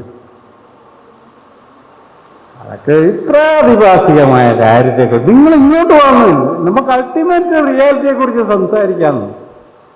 അങ്ങനെ പണിയെടുക്കുന്നവർ മുഴുവനും അപമാനിക്കപ്പെടുന്ന വിധം അപരവൽക്കരിക്കുന്ന ഒരു ജ്ഞാനസങ്കല്പം നമുക്കുണ്ട്. അതുകൊണ്ടാണ് ഈ പണിയെടുക്കുന്നവർ മുഴുവൻ, കായിക അധ്വാനത്തിൽ ഏർപ്പെടുന്നവർ വില കുറഞ്ഞവരും മാനസിക അധ്വാനത്തിൽ ഏർപ്പെടുന്നവർ വില കൂടിയവരാണെന്നുള്ള ഒരു തെറ്റായ സങ്കല്പം നമ്മൾ കൊണ്ട് നടക്കണം. 3, രസം. എന്താണ് രസം? രസത്തിൽ ഏറ്റവും മുന്തിയ രസം ഏതാ? രസം എന്ന് പറയുന്നതല്ല, നമ്മൾ രസം എന്ന് പറയുന്നത് വെറുതെ എടുക്കരുത്. രസത്തിൽ ഏറ്റവും മുന്തിയത് ശൃംഗാരമാണ്. എന്തുകൊണ്ട് ശൃംഗാരം? അത് ചോദിക്കണ്ടേ? എന്തുകൊണ്ടാണ് ശൃംഗാരം ഏറ്റവും മുന്തിയ രസമായിരിക്കുന്നത്? ഇനി ഭരതമുനി രസത്തെക്കുറിച്ച് പറയുന്ന എന്താണ്? ഭരതമുനി പറയുന്നൊരു കാര്യം, പല കറികൾ കൂട്ടി ചോറുണ്ണുമ്പോൾ മൊത്തത്തിൽ കിട്ടുന്ന ആ ഒരു ഉല്ലാസമുണ്ടല്ലോ, അതിനെയാ രസം എന്ന് പറയുന്നത്. എന്നാൽ രസം ഭൗതികമായ ഒരു അനുഭവമാണെന്നാണ് ഭരതമുനി പറയുന്നത്. അതിനെ വ്യാഖ്യാനിച്ച് ആ രസം എന്തായി മാറി? രസാനുഭൂതിയായി മാറി, അനുഭൂതിയായി മാറി. സാഹിത്യത്തിൽ നിന്ന് കിട്ടേണ്ടത് ദൈവീകമായ അനുഭൂതിയാണെന്ന് നമുക്ക് തോന്നിത്തുടങ്ങി. അതുകൊണ്ട് നമുക്ക് ദൈവികമായ അനുഭൂതി കിട്ടുന്നത് വിശിഷ്ട ഗ്രന്ഥങ്ങളും അത് തരാത്തത് മോശം ഗ്രന്ഥങ്ങളും. അങ്ങനെ ആഢ്യകലകൾ രസാനുഭൂതി തരുന്നത് അത് ഉയർന്ന കലയും, നാടൻ കലകൾ എന്ന് പറയുന്ന കലകൾക്ക് ദൈവികമായ അനുഭൂതി നൽകാൻ കഴിയാത്തത് കൊണ്ട് പുറത്ത് കിടക്കാൻ ബാധ്യസ്ഥരുമാണെന്നുള്ളതാണ് അതിൻ്റെ കാര്യം. അങ്ങനെ നാടൻ കലകൾ പുറത്ത് നിൽക്കുന്നതും ആഢ്യകലകൾ അകത്ത് നിൽക്കുന്നതുമായ വിചിത്രമായൊരു കലാപാരമ്പര്യം നമുക്കുണ്ടെന്നുള്ളതാണ്. ഇത്തരമൊരു സമൂഹത്തിലാണ് ഒരു കോൺസ്റ്റിറ്റ്യൂഷൻ ഉണ്ടാകുന്നതെന്ന് നിങ്ങൾ മനസ്സിലാക്കിക്കണം. അതായത് പറയുന്നത്, ഈ സമൂഹത്തിൽ എങ്ങനെയാണ് സമത്വം, സ്വാതന്ത്ര്യം, സാഹോദര്യം എന്ന മൂല്യം പ്രവർത്തിക്കുക? എന്താണ് അതിൻ്റെ സാധ്യത? അപ്പൊ സമത്വം, സ്വാതന്ത്ര്യം, സാഹോദര്യം എന്ന മൂല്യം ഇന്ത്യൻ പാരമ്പര്യത്തിൽ എവിടെയോ ഉള്ളത്? അത് നമ്മൾ നോക്കണം. ഇന്ത്യൻ പാരമ്പര്യത്തിൽ എവിടെയോ ഉള്ളത്? ഈ പുണ്യപുരാതന ഗ്രന്ഥങ്ങളെ കുറിച്ചൊക്കെ നമ്മൾ പലപ്പോഴും പറയുമ്പോഴും ഇതിനകത്തൊന്നും മനുഷ്യരെല്ലാം ജന്മനാ തുല്യരാണെന്ന് ഒരു സ്ഥലത്തും പറയുന്നില്ലെന്ന്. ഒരു സ്ഥലത്തും പറയുന്നില്ല. നമ്മൾ വെറുതെ വാശി പിടിക്കാൻ വേണേ പറഞ്ഞതിൻ്റെ അർത്ഥം അങ്ങനെയാണെന്നൊക്കെ. പക്ഷെ ഒരു സ്ഥലത്തും മനുഷ്യർ ജന്മനാ തുല്യരാണെന്നൊരു സങ്കല്പം, ഒരു സമതാ സങ്കല്പം, ഒരു സമത്വ ഭാവന ഇന്ത്യക്കില്ല. ഇന്ത്യക്ക് അജ്ഞാതമാണ്. അപ്പോ ബാക്കിയുള്ളവർ എന്നേക്കാൾ കുറഞ്ഞവരോ അല്ല എന്നേക്കാൾ കൂടിയവരോ സമന്മാരല്ല. ആ കാര്യത്തിൽ എനിക്ക് തർക്കമൊന്നുമില്ല. സമന്മാരെന്ന് പറഞ്ഞാൽ എൻ്റെ ജാതിയെ മാത്രമേ ഞാൻ സമനായി കാണത്തുള്ളൂ. ബാക്കി എല്ലാ ജാതി ഒന്നിൻ്റെ എൻ്റെ താഴെ അല്ല എൻ്റെ മുകളിൽ. അപ്പോൾ എൻ്റെ തൊട്ടയലോകത്ത് താമസിക്കുന്ന നായരെ എനിക്ക് വിശ്വാസം ഇല്ലെന്നേ. ഞാൻ ഒരിക്കലും കാണാത്ത പറയനെയോ പുലേനെയോ കുറവനെയൊക്കെ എനിക്ക് വിശ്വാസം. ഒന്നും തിരുവനന്തപുരത്തായിരിക്കും, അവനെ ഞാൻ കണ്ടിട്ടില്ല. പക്ഷെ എനിക്ക് അവന് ഭയങ്കര വിശ്വാസമാണ്. എൻ്റെ അടുത്ത താമസിക്കുന്ന സുറിയാനി ക്രിസ്ത്യാനിക്ക് എന്നെ വിശ്വാസമില്ല. അവരങ്ങ് അമേരിക്കയിൽ കിടക്കുന്ന സുറിയാനി ക്രിസ്ത്യാനി അവന് വിശ്വാസം. എന്ത് വിചിത്രമായ ബന്ധമാണ് ഒന്ന് ആലോചിച്ച് നോക്കി. അപ്പം നമുക്ക് ഈ ഇന്റിമസി, അയലോക്കംകാർ, അതിനൊക്കെ എന്നെ അർത്ഥമായിരിക്കുന്നത് ഒരു അർത്ഥമില്ല. അതിൻ്റെ അർത്ഥം ഇതിനെയൊക്കെ സൂപ്പർസീഡ് ചെയ്യുന്ന ഒരു കാസ്റ്റ് കോൺഷ്യസ്നസ് ആണ്. ക്ലിയർ ഡിസിഷനിൽ നിർണായകമായ തീരുമാനങ്ങൾ നമ്മളെ സ്വാധീനിക്കുന്നതാണ്. അതിൻ്റെ ഒരു പ്രശ്നം. ഒരു കാര്യമുണ്ട്, ധാർമ്മികത. നമ്മുടെ ധാർമ്മികത എങ്ങനെയാണ് പ്രവർത്തിക്കുക? നമുക്കൊരു പൊതു ധാർമ്മികതയുണ്ടോ? നിങ്ങൾക്ക് എന്തെങ്കിലും, എനിക്ക് തോന്നിയിട്ടില്ല, അതുകൊണ്ട് ഞാൻ ചോദിക്കുന്നു, നിങ്ങൾക്ക് എന്തെങ്കിലും നമുക്കൊരു പൊതു ധാർമ്മികതയുള്ളതായിട്ട്? ഇല്ല, നമുക്കതില്ല. ഇപ്പോൾ തൃപ്പൂണിത്തുറയിലെ ഒരാൾ, ഈ ടൗണിൽ താമസിക്കുന്ന ഒരാൾ പട്ടിണി കിടന്ന് മരിച്ചു എന്നൊരു വാർത്ത പുറത്തു വന്നാൽ തീർച്ചയായും തൃപ്പൂണിത്തുറ മാത്രമല്ല, കേരളം മുഴുവൻ ഇളകി മറിയും. നമ്മൾ മെഴുകുതിരിയൊക്കെ കത്തിക്കും, എല്ലാ സ്ട്രീറ്റിലും മെഴുകുതിരി കത്തിച്ച് പ്രതിഷേധിക്കും. അട്ടപ്പാടിയിൽ ഒരു ആദിവാസി പട്ടിണി മരിക്കുന്നവരെ നമുക്ക് മെഴുകുതിരി കിട്ടാതാവും വളരെ പെട്ടെന്ന്. എന്ത് വിചിത്ര മനുഷ്യൻ! ആ ജീവൻ ഒരു വിലയും നമ്മൾ കൊടുക്കുന്നില്ലെന്നേ. ഇതൊരു സത്യമാണ്. അത് ഞാൻ എന്തോ ജാതി പറഞ്ഞ് നടക്കുന്ന ആളാണ് ആൾക്കാർ കരുതുന്നത്. ഞാൻ എന്ത് ജാതിയാ പറഞ്ഞു? ഞാൻ പറഞ്ഞത് നിങ്ങൾക്കത് വസ്തുതാപരം നിഷേധിക്കാൻ പറ്റുമെങ്കിൽ നിഷേധിക്കും. ജാതിയുടെ കാര്യങ്ങൾ പറയുന്നതല്ല ജാതി പറച്ചിൽ. ജാതി പറച്ചിൽ എന്ന് പറഞ്ഞാൽ വേറൊരു സാധനമാണ്. അപ്പൊ നമ്മുടെ ധാർമ്മികത പോലും ഏങ്കോണിപ്പുള്ളതാണ്, നമ്മുടെ സാമൂഹിക ബോധം ഏങ്കോണിപ്പുള്ളതാണ്, നമ്മുടെ ജ്ഞാനം ഏങ്കോണിപ്പുള്ളതാണ്, നമ്മുടെ സൗന്ദര്യ ബോധം ഏങ്കോണിപ്പുള്ളതാണ്, നമ്മുടെ സാഹിത്യാസ്വാദനം ഏങ്കോണിപ്പോ. അതുകൊണ്ട് ചിലതൊക്കെ നമുക്ക് സാഹിത്യമല്ല, ചിലതൊന്നും സാഹിത്യമല്ലെന്നേ. ചില കലകൾ നാടൻപാട്ടെന്ന് പറയുന്നത്. നഞ്ചിയമ്മയ്ക്ക് ഇവിടെ അവാർഡ് കിട്ടിയപ്പോൾ എന്താ ഒരു പ്രതികരണം ഉണ്ടായത്? നഞ്ചിയമ്മ ആദിവാസി സ്ത്രീയാണ്, പാട്ടുപാടി അവർക്ക് അവാർഡ് കൊടുക്കാൻ തീരുമാനിച്ചു. അവാർഡ് കിട്ടിയപ്പോൾ പറഞ്ഞു, ഞാൻ 18 വർഷമായിട്ട് സാധകം ചെയ്യുന്ന ആളാണ്, എനിക്ക് കിട്ടിയിട്ടില്ല. സാധകം ചെയ്യാത്ത നഞ്ചിയമ്മയ്ക്ക് എന്താ കൊടുത്തെന്നാണ് ഒരു മാന്യം ചോദിച്ചത്. അവൻ കന്നുകാലിയുടെ കൂട്ടി രാവിലെ വെള്ളത്തിൽ ഇറങ്ങി കിടക്കുന്നുള്ള നമുക്ക് എന്തെങ്കിലും ചെയ്യാൻ പറ്റുമോ? അവിടെ കിടക്കട്ടെ എന്ന് വിചാരിക്കാനേ പറ്റത്തുള്ളൂ. സംഗീതം സാധകത്തിലൂടെ വരാവൂ എന്നുള്ളതിൻ്റെ ഒരു സങ്കല്പമാണ്. നമ്മൾ പഠിപ്പിച്ചു കൊടുത്ത അവനെ, ആ പയ്യനെ കുറ്റം പറഞ്ഞിട്ട് കാര്യമില്ല. സംഗീതം സാധകം ചെയ്ത് ഉണ്ടാക്കേണ്ടതാണെന്ന്. It is not a genuine thing from our inner soul എന്നല്ല. നമ്മൾ ഉള്ളിൽ നിന്ന് വരുന്നൊരു ജെന്യുവിനായൊരു സംഗതിയായിട്ടല്ല സംഗീതത്തെ കാണുന്നത്. അത് സാധകം ചെയ്ത്. അങ്ങനെ കർണാട്ടിക് മ്യൂസിക് എന്ന് പറയുന്നത് തമിഴ് ബ്രാഹ്മണ കുത്തകയായത് എങ്ങനെ എന്നത് SM കൃഷ്ണൻ എന്ന തമിഴ് ബ്രാഹ്മണൻ തന്നെ എഴുതിയിട്ടുണ്ട്. അത് നിങ്ങൾ വായിച്ചത്. ഞാൻ പറയുന്നതാണല്ലോ തർക്കം. പുള്ളി എഴുതിയ പുസ്തകം സെബാസ്റ്റ്യനും മക്കളും എന്ന് പറഞ്ഞൊരു പുസ്തകമുണ്ട്. ഒന്ന് വായിച്ചാൽ മനസ്സിലാവും ഇതെങ്ങനെയാണ് ഒരു ജാതി സംഗീതത്തെ തടഞ്ഞു വെച്ചിരിക്കുന്നത്. പുള്ളി തന്നെ പറയും. ആ കൂട്ടത്തിൽ ജനിച്ചെടുത്തെന്ന് തന്നെയാണ് പറഞ്ഞു. പുള്ളി പറഞ്ഞൊരു കാര്യം, എനിക്ക് 3 പ്രിവിലേജ് ഉണ്ടെന്ന് പറഞ്ഞു. അത് ഞാൻ നന്നായിട്ട് പാടും, മറ്റൊന്ന് എനിക്ക് ഇംഗ്ലീഷ് വളരെ അറിയാം, മൂന്നാമതാണ് ഏറ്റവും പ്രധാനം, ഞാൻ ബ്രാഹ്മണനാണ്. ഇത് 3 എൻ്റെ പ്രിവിലേജാണ് വെക്കുന്നത്. അങ്ങനെയാണെങ്കിൽ എനിക്ക് ഒരു പ്രിവിലേജുള്ളൂ, ഇംഗ്ലീഷ് പറയാൻ അറിയാവുന്നൊരു പ്രിവിലേജ് മാത്രമേ എനിക്കുള്ളൂ. കാരണം എൻ്റെ ജാതി ഞാൻ എഴുതനാണ്, അതെനിക്ക് പ്രിവിലേജല്ല. പാട്ട് പാടാനൊന്നും അറിയത്തില്ല. അപ്പോൾ സ്വാഭാവികം ആര് ജയിക്കും? SM കൃഷ്ണൻ ജയിക്കും അല്ലേ? ഞാൻ അവൻ കഴിവില്ലാത്തവനാണ്. അത്രയേ ഉള്ളൂ. ഈ കഴിവില്ലായ്മയൊക്കെ അത്രയേ ഉള്ളൂ അതിനർത്ഥം. കാരണം ഇങ്ങനെ ജനിച്ചപ്പോഴേ ഒത്തിരി കഴിവുള്ളവരെന്ന് പറയും. ജസ്റ്റിസ് പരിപൂർണൻ പറഞ്ഞുള്ള വിളവുകേടൊന്നും മനുഷ്യർ പറയരുത്. ബ്രാഹ്മണർ ലോകം ഭരിക്കാനുണ്ടായതാണ്, അവർ ജസ്റ്റിസാ പറഞ്ഞെന്ന് ഓർക്കണം. അയാൾക്ക് എന്ത് നീതിയായിരിക്കും ലോകത്തിന് കൊടുത്തത്? കോൺസ്റ്റിറ്റ്യൂഷണൽ മൊറാലിറ്റി എന്ന് പറയുന്നതിലേക്ക് വരാം, അവസാനിപ്പിക്കാം. ഞാൻ പറഞ്ഞത് ആമുഖമായി ഇത്രയും കാര്യങ്ങൾ നിങ്ങളോട് പറയേണ്ടി വന്നത്, നമ്മൾ പറഞ്ഞ കോൺസ്റ്റിറ്റ്യൂഷണൽ മൊറാലിറ്റി, കോൺസ്റ്റിറ്റ്യൂഷൻ എന്ന ഈ സങ്കല്പം ഒട്ടും ഫലപ്രദമല്ലാത്ത, അനുകൂലമല്ലാത്തൊരു കാലാവസ്ഥയിലാണ് പ്ലേസ് ചെയ്യപ്പെട്ടത് എന്ന കാര്യം നമ്മൾ മനസ്സിലാക്കണം. അതല്ലാതെ നമ്മുടെ സമൂഹം വ്യക്തികളാൽ നിർമ്മിതമാണ്, വ്യക്തികൾ സ്വതന്ത്രരാണ് എന്നതൊക്കെ ശുദ്ധ അസംബന്ധവും അടിസ്ഥാനപരമായി തന്നെ തെളിവില്ലാത്തതുമാണ്. നമ്മളൊരിക്കലും സ്വതന്ത്രമായ പൗരസമൂഹമല്ല. അതിലേക്ക് എത്താൻ നമ്മളെ ജാതി, ആചാരങ്ങൾ, അനുഷ്ഠാനങ്ങൾ, വിശ്വാസങ്ങൾ എന്നിവ അനുവദിക്കാത്ത വിധം വരിഞ്ഞു മുറിയൊരു സമൂഹമാണ് നമ്മുടേത്. അത് കീഴ്ത്തട്ടുന്നോ മേൽത്തട്ടുന്നോ ഒന്നുമില്ല, എല്ലാവരും അങ്ങനെയാണ് അതിനകത്ത് പെട്ടിരിക്കുന്നത്.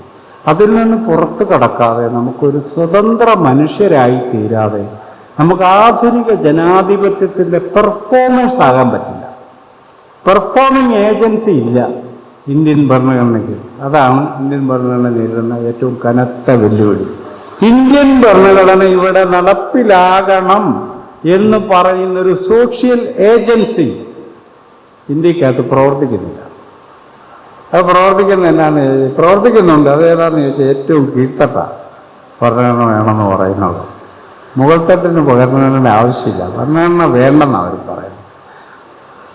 ഈ കോൺസ്റ്റിറ്റ്യൂഷൻ മൊറാലിറ്റിയെ കുറിച്ച് ഈ കോൺസ്റ്റിറ്റ്യൂഷൻ നമ്മുടെ ഇന്ത്യയിലേക്ക് ഇൻട്രൊഡ്യൂസ് ചെയ്യപ്പെടുന്നത് ഞാൻ നേരത്തെ പറഞ്ഞ ഇതേ ഘടന നിരവധി സംഘർഷങ്ങളിലൂടെയാണ്. അപ്പോൾ ആഭ്യന്തര നീതിക്ക് വേണ്ടിയുള്ള വലിയ സംഘർഷങ്ങൾ. ഇപ്പോൾ പെരിയാർ വൈക്കം ക്ഷേത്രത്തിൽ വരും, അത് സമ്മേളനത്തിന് 1924 അദ്ദേഹം പറഞ്ഞു, എനിക്കിപ്പോൾ വൈക്കത്തപ്പുരം കണ്ട് തൊഴുത് മോക്ഷം നേടാൻ വന്ന ആളല്ല ഞാൻ. വൈക്കത്തപ്പുരം മുണ്ടലക്കാൻ കൊള്ളുന്നൊരു കല്ലാണെന്ന് എനിക്ക് നല്ല ഉറപ്പുണ്ട്. ഞാൻ പറയുന്നൊരു കാര്യം, പട്ടിക്കും പന്നിക്കും നടക്കാവുന്ന വഴിയിലൂടെ മനുഷ്യർ കൂട്ടി നടക്കണം, പെട്ടെന്ന് നടപ്പിലാകും കേട്ടോ എന്നാണ് അദ്ദേഹം ആവശ്യപ്പെട്ടൊരു കാര്യം. പട്ടിക്കും പന്നിക്കും നടക്കാവുന്ന വഴിയിലൂടെ മനുഷ്യർ കയറി നടക്കരുതെന്നാണ്. ഗാന്ധിയും വന്നങ്ങോട്ട്. ഗാന്ധി വന്ന് ഇണ്ടത്തിരുത്തി മനേറ്റ് എന്ന് പറഞ്ഞതേ, അവിടുത്തെ പിന്നോക്കക്കാരൊക്കെ വഴി കൂടി നടന്നോട്ടെ, അവരോട് ഇച്ചിരി കരുണയോടൊക്കെ പെരുമാറണം എന്ന് പറഞ്ഞു. ഇണ്ടത്തിരുത്തി മനയിലെ നമ്പൂതിരിയോടെ പറഞ്ഞു. പുള്ളി ചോദിച്ചു, നീ ഹിന്ദു ആണെന്നോ? അതെ, ഞാൻ സനാതന ഹിന്ദു ആണ്. ഞാനും ഒരു ഹിന്ദുവാണ്. ഒരു ഹിന്ദു എന്ന നിലയിൽ എനിക്ക് അവരോട് ഐക്യം പാലിക്കാൻ ധാർമ്മികമായി ഞാൻ ബാധ്യസ്ഥരാണെന്നാണ്. ഗാന്ധി ഒന്നും മിണ്ടാതെ വടി എടുത്തുകൊണ്ട് തിരിച്ചു പോരുകയല്ലേ. ഇതൊന്നും പറയാനില്ലെന്നേ. ഒരു ഹിന്ദു ചെയ്യേണ്ട കാര്യം ഐക്യം പാലിക്കുക എന്നുള്ളത്. ആ ബോണ്ടിൽ നിന്ന് പുറത്തു കിടക്കുന്നതിന് മാത്രമേ ഇന്ത്യൻ ഭരണഘടന 17-ാം വകുപ്പ് അംഗീകരിക്കാൻ പറ്റും. ഇന്ത്യൻ ഭരണഘടന 17-ാം വകുപ്പ് തന്നെ ഐക്യം ഒരു കുറ്റകൃത്യമായി പ്രഖ്യാപിച്ച വകുപ്പാണ്. മനസ്സിലായി? ഐക്യം ഒരു കുറ്റകൃത്യമായിട്ട് ഇന്ത്യൻ ഭരണഘടന പ്രഖ്യാപിച്ചു. പക്ഷേ ഇന്ത്യക്കാർക്ക് അത് എടുക്കാൻ പറ്റില്ല. ഇന്ത്യക്കാർക്ക് അത് എടുക്കാൻ പറ്റില്ല. അവൻ്റെ ജീവിതത്തെ മാറ്റിമറിക്കേണ്ടി വരും. നമുക്ക് സ്വതന്ത്ര പൗരന്മാരാവണം, നമ്മൾ തുല്യരാണെന്ന് നമുക്ക് തോന്നണം. എന്നെപ്പോലെ അവകാശം നിങ്ങൾക്കും ഉണ്ടെന്ന് എനിക്ക് മനസ്സിലാവണം. എങ്കിൽ മാത്രമേ ഇത് പ്രവർത്തിക്കട്ടെ. ഈ കോൺസ്റ്റിറ്റ്യൂഷൻ മൊറാലിറ്റി എന്ന് പറയുന്ന സംഗതി കോൺസ്റ്റിറ്റ്യൂഷൻ പ്ലേസ് ചെയ്യും. കോൺസ്റ്റിറ്റ്യൂഷൻ 2 പ്രധാന തർക്കങ്ങൾ. ഒന്ന്, ഇന്ത്യൻ പാരമ്പര്യം ഇന്ത്യൻ കോൺസ്റ്റിറ്റ്യൂഷൻ ഇല്ല. അതുകൊണ്ട് 1950-കൾ ഇന്ത്യൻ കോൺസ്റ്റിറ്റ്യൂഷനിൽ അതിജീവിക്കില്ല എന്നാണ് ഒരു മെമ്പർ കോൺസ്റ്റിറ്റ്യൂന്റ് അസംബ്ലിയിൽ പറഞ്ഞത്. ഇന്ത്യൻ കോൺസ്റ്റിറ്റ്യൂഷനിൽ ഇന്ത്യൻ പാരമ്പര്യമില്ല. ഇപ്പോൾ ഡോക്ടർ അംബേദ്കർ എന്നോട് മറുപടി പറയുന്നത്, നമ്മളൊരു ജനാധിപത്യ രാഷ്ട്രത്തെയാണ് ഉദ്ദേശിക്കുന്നതെങ്കിൽ ലോക ജനത ജനാധിപത്യത്തിന് വേണ്ടി നടത്തിയ വലിയ പരിശ്രമങ്ങളിൽ നിന്നാണ് ഞാൻ മാതൃക കണ്ടെത്തുന്നത്. ഇനി ഒരു ആധുനിക ജനാധിപത്യത്തിന് ആവശ്യമായ എന്തെങ്കിലും കാര്യം ഇന്ത്യൻ പാരമ്പര്യത്തിലുണ്ടെങ്കിൽ നിങ്ങളത് ചൂണ്ടിക്കാണിക്കാൻ, അത് ഉൾക്കൊള്ളിക്കാൻ തയ്യാറാണ് എന്ന് പറയുന്നു. ചൂണ്ടിക്കാണിക്കാൻ ആരും ഉണ്ടായിരുന്നില്ല. ആധുനിക ജനാധിപത്യത്തിന് ഫോളോ ചെയ്യാവുന്ന മാതൃക ഇന്ത്യൻ പാരമ്പര്യത്തിലുണ്ടെങ്കിൽ അത് പറയാൻ പറഞ്ഞു. ആരും പറഞ്ഞില്ല. അതുകൊണ്ട് നമ്മൾ 2, ഗ്രാമമായിരിക്കണമോ അതോ വ്യക്തിയായിരിക്കണമോ ഇന്ത്യൻ രാഷ്ട്രത്തിൻ്റെ യൂണിറ്റ്, അടിസ്ഥാന യൂണിറ്റ് എന്നൊരു ക്വസ്റ്റ്യൻ ഉയർന്നത്. ഗാന്ധിയന്മാരെല്ലാം പറഞ്ഞു ഗ്രാമമായിരിക്കണം. അപ്പോൾ ഗ്രാമത്തിന് വലിയ നോസ്റ്റാൾജിയ ഉണ്ടല്ലോ, ഗ്രാമത്തോട് വലിയ നോസ്റ്റാൾജിയ. നമ്മൾ സാഹിത്യത്തിലൊക്കെയാണ്, അയ്യോ എൻ്റെ ഗ്രാമം എന്ന് പറയാൻ എന്തായിരുന്നു പണ്ട് ഗ്രാമജീവിതം. നഗരജീവിതം മഹാബോറ്. വല്ലതും ബന്ധമുണ്ടോ? ഒരു ബന്ധമില്ല, അയലോക്കാരന് പോലും അറിയത്തില്ല. ഭയങ്കര സമയം. എന്നിട്ട് എല്ലാം ടൗണിലാണ് താമസം. അതാ തമാശ. ഗ്രാമത്തിൽ ആരും ഇല്ലെന്ന് നോക്കണം. ഈ പറയുന്നവർ മുഴുവൻ ടൗണിലാണ് താമസം. അപ്പോൾ ടൗണിൽ ഒരു ബന്ധവുമില്ല. മനുഷ്യർ തമ്മിലുള്ള എല്ലാ ബന്ധവും തകർന്ന് ഇപ്പം ഒറ്റപ്പെട്ട തിരുത്തുകളാണെന്നൊക്കെ പറഞ്ഞ് രാതരുത് കുറേ പേര് നടക്കുന്നുണ്ട്. എന്താണെന്ന് ഇവർ ഈ പറഞ്ഞ ഗ്രാമത്തിൻ്റെ ഈ അന്തസ് എന്ന് പറഞ്ഞാൽ എന്നതായി പറയണത്? എനിക്കത്ര ആലോചിച്ച് മനസ്സിലാകാത്ത കാര്യമാണ്. ഇന്ത്യൻ ഗ്രാമങ്ങളുടെ, കേരളീയ ഗ്രാമങ്ങളുടെ അന്തസ് എന്ന് പറഞ്ഞാൽ എന്താ? തനി ചൂഷണവും അടിമത്വവും ഒക്കെ നിലനിന്നിരുന്ന, പ്രാകൃതമായ കൃഷി സമ്പ്രദായമൊക്കെ നിലനിന്നിരുന്ന ഒരു സ്ഥലമാണ് നമ്മുടെ കേരളത്തിലെ ഗ്രാമങ്ങളടക്കമുള്ള സ്ഥലം. അത് തിരിച്ചു വരണമെന്ന് ആഗ്രഹിക്കുന്ന പ്രാകൃത മനുഷ്യർക്ക് മാത്രമേ അങ്ങനെ അത് തിരിച്ചു വരണമെന്ന് ആഗ്രഹിക്കാൻ പറ്റത്തുള്ളൂ. തിരിച്ചു വരരുതെന്ന് പ്രാർത്ഥിക്കുന്ന ആളായി. കാരണം ഞാൻ 60-ലൊക്കെ ജനിച്ച ഒരാളാണ്, 64-ലൊക്കെ ജനിച്ച ഒരാളാണ്. അപ്പം എനിക്ക് ഓർമ്മ നോക്കുമ്പോൾ എൻ്റെ നാട്ടിലുള്ള മുഴുവൻ ആൾക്കാർ ചെളി കിടക്കുന്നതാണ് ഞാൻ കാണുന്നത്. ചെളി കിടന്ന് ഞാറ് നിറഞ്ഞു, നെല്ല് കൊയ്യുന്നു, അത് ചുമന്നുകൊണ്ട് പോകുന്നു, മെതിക്കുന്നു, കറ്റയാക്കുന്നു, എന്തല്ല, പോത്തിനെ നോക്കുന്നു, പോത്തിൻ്റെ പുറകെ ഉഴുത് നടക്കുന്നു, തൂമ്പാവുകൊണ്ട് കിളയ്ക്കുന്നു. ദൈവമേ, അവർക്കൊന്നും ഇനി അത്തരം ജീവിതം കൊടുക്കരുതേ എന്ന ആഗ്രഹമുള്ള ഒരാളാണ് ഞാൻ. അവിടെയൊക്കെ വല്ല യന്ത്രവും വന്ന് പണിയെടുക്കട്ടെ. മനുഷ്യൻ്റെ ബുദ്ധി അതിനല്ലേ ഉപയോഗിക്കേണ്ടത്. ബ്രഹ്മജ്ഞാനം പറയുന്ന സമയത്ത് 2 തൂമ്പ കിളയ്ക്കാൻ ഒരു ട്രാക്ടർ കണ്ടുപിടിക്കണം, അത്രയും നല്ലതെന്ന് ഞാൻ വിചാരിക്കത്തുള്ളൂ. ഞാൻ പറഞ്ഞു വന്നൊരു കാര്യം, അങ്ങനെ ആദർശവൽക്കരിക്കുക ഗാന്ധി ഗ്രാമത്തിൽ ജനിച്ച് ജീവിച്ച ആളല്ല, ഗ്രാമത്തെ ആദർശവൽക്കരിക്കുക. അംബേദ്കർ ഗ്രാമത്തിൽ ജനിച്ച് ജീവിച്ച ആളാണ്. അദ്ദേഹം പറഞ്ഞ് ഗ്രാമം തിരിച്ചു വരേണ്ട കാര്യമില്ല, ഗ്രാമം അജ്ഞതയുടെ ചെളിക്കുണ്ടാണെന്നാണ് അദ്ദേഹം പറഞ്ഞത്. അപ്പോൾ വ്യക്തികളായിരിക്കണം. ആധുനിക ദേശരാഷ്ട്രത്തിൻ്റെ അടിസ്ഥാനം വ്യക്തികളായിരിക്കണം എന്നാണ് ഇന്ത്യൻ ഭരണഘടനാ അസംബ്ലി തീരുമാനിക്കുന്നത്. പക്ഷേ നമ്മൾ ഈ 75 കൊല്ലം കൊണ്ട് ഇപ്പോഴും വ്യക്തികളായി മാറാൻ നമ്മുടെ സമൂഹം നമ്മളെ അനുവദിക്കുന്നില്ല. അതാണ് നമ്മൾ നേരിടുന്ന ഒരു വലിയ പ്രശ്നം. അപ്പോൾ ഈ ഭരണഘടന ഇൻട്രൊഡ്യൂസ് ചെയ്തിട്ട് അംബേദ്കർ ഒരു പ്രസംഗം നടന്നു. അദ്ദേഹം പറഞ്ഞു, നമ്മളൊരു കോൺട്രഡിക്ഷനിലേക്ക് കടക്കുകയാണ്. രാഷ്ട്രീയമായിട്ട് നമ്മൾ തുല്യരാണെന്ന് ഭരണഘടന പ്രഖ്യാപിച്ചു കഴിഞ്ഞു, എന്നാൽ സാമൂഹികമായി നമ്മൾ ഒട്ടും തുല്യരല്ല. അതുകൊണ്ട് നമ്മുടെ സമൂഹത്തിൽ ജനാധിപത്യ മൂല്യങ്ങൾ എത്രമേൽ ശക്തമാകുന്നു അത്രമേലാണ് രാഷ്ട്രീയ ജനാധിപത്യവും ശക്തമാകൂ. അതുകൊണ്ട് ഡെമോക്രസിയെ നമ്മൾ കാണേണ്ടത് രാഷ്ട്രഘടനയിലല്ല, മറിച്ച് മനുഷ്യബന്ധങ്ങളിലായിരിക്കണമെന്നാണ് അംബേദ്കർ പറഞ്ഞിരിക്കുന്നത്. 2 മനുഷ്യർ തമ്മിലുള്ള ഇടപാടിൽ സമത്വം, സ്വാതന്ത്ര്യം, സാഹോദര്യം എന്നിവയുണ്ടോ? 2 സമൂഹങ്ങൾ തമ്മിലുള്ള ഇടപാടിൽ സമത്വം, സ്വാതന്ത്ര്യം, സാഹോദര്യം എന്ന മൂല്യം പ്രവർത്തിക്കുന്നുണ്ടോ എന്നതായിരിക്കണം നമ്മുടെ അളവുകോൽ എന്ന് അംബേദ്കർ പറഞ്ഞു. ഈ അളവുകോൽ വെച്ച് നമ്മൾ നമ്മുടെ ജീവിതത്തിൽ നിന്ന് പരിശോധിച്ച് നോക്കി, അന്നേരം നമുക്ക് മനസ്സിലാവും നമ്മൾ അത്ര നല്ല പുള്ളികളൊന്നുമല്ല. നമുക്ക് മനസ്സിലാവും നമ്മളത്ര വലിയ ജനാധിപത്യവാദികളൊന്നുമല്ല. നമ്മൾ വീട്ടിലെ ബന്ധം നോക്കുക, ഭാര്യയും ഭർത്താവും തമ്മിലുള്ള ബന്ധം നോക്കുക, സുഹൃത്തുക്കളുള്ള ബന്ധം നോക്കുക, വിദ്യാർത്ഥികളും അധ്യാപകരും തമ്മിലുള്ള ബന്ധം നോക്കുക. ഇതിലൊന്നും സമത്വം, സ്വാതന്ത്ര്യം, സാഹോദര്യം എന്ന മൂല്യം വളരെ മാത്രമാണ് പ്രതിഫലിക്കുന്നത് നമ്മൾ മനസ്സിലാവും. പക്ഷെ നമുക്ക് നിർബന്ധമുണ്ട്, പിണറായി വിജയൻ ജനാധിപത്യവാദിയായിരിക്കണം, നരേന്ദ്രമോദി ആയിരിക്കണം. ഞാനാകത്തില്ല, ഞാൻ തൽക്കാലം ഇങ്ങനെ അങ്ങ് പോവുകയുള്ളൂ എന്നുള്ളത്. ഞാൻ എത്രമേൽ ജനാധിപത്യവാദിയാണ് അത്രമേലേ പിണറായി വിജയനും ആകുള്ളൂ എന്ന് മനസ്സിലാക്കാനുള്ള വിവേകമാണ് പൗരസമൂഹത്തിന് ഉണ്ടാവേണ്ടത്. നമ്മൾ എത്രമേൽ ഡെമോക്രാറ്റിക്കാണോ അത്രമേലാണ് നമ്മുടെ രാഷ്ട്രവും ഡെമോക്രാറ്റിക് ആവുക. അതാണ് സോഷ്യൽ ഡെമോക്രസി എന്ന വാക്കിൻ്റെ അർത്ഥം. സമൂഹത്തിൽ ജനാധിപത്യ മൂല്യങ്ങൾ പ്രവർത്തിക്കണം.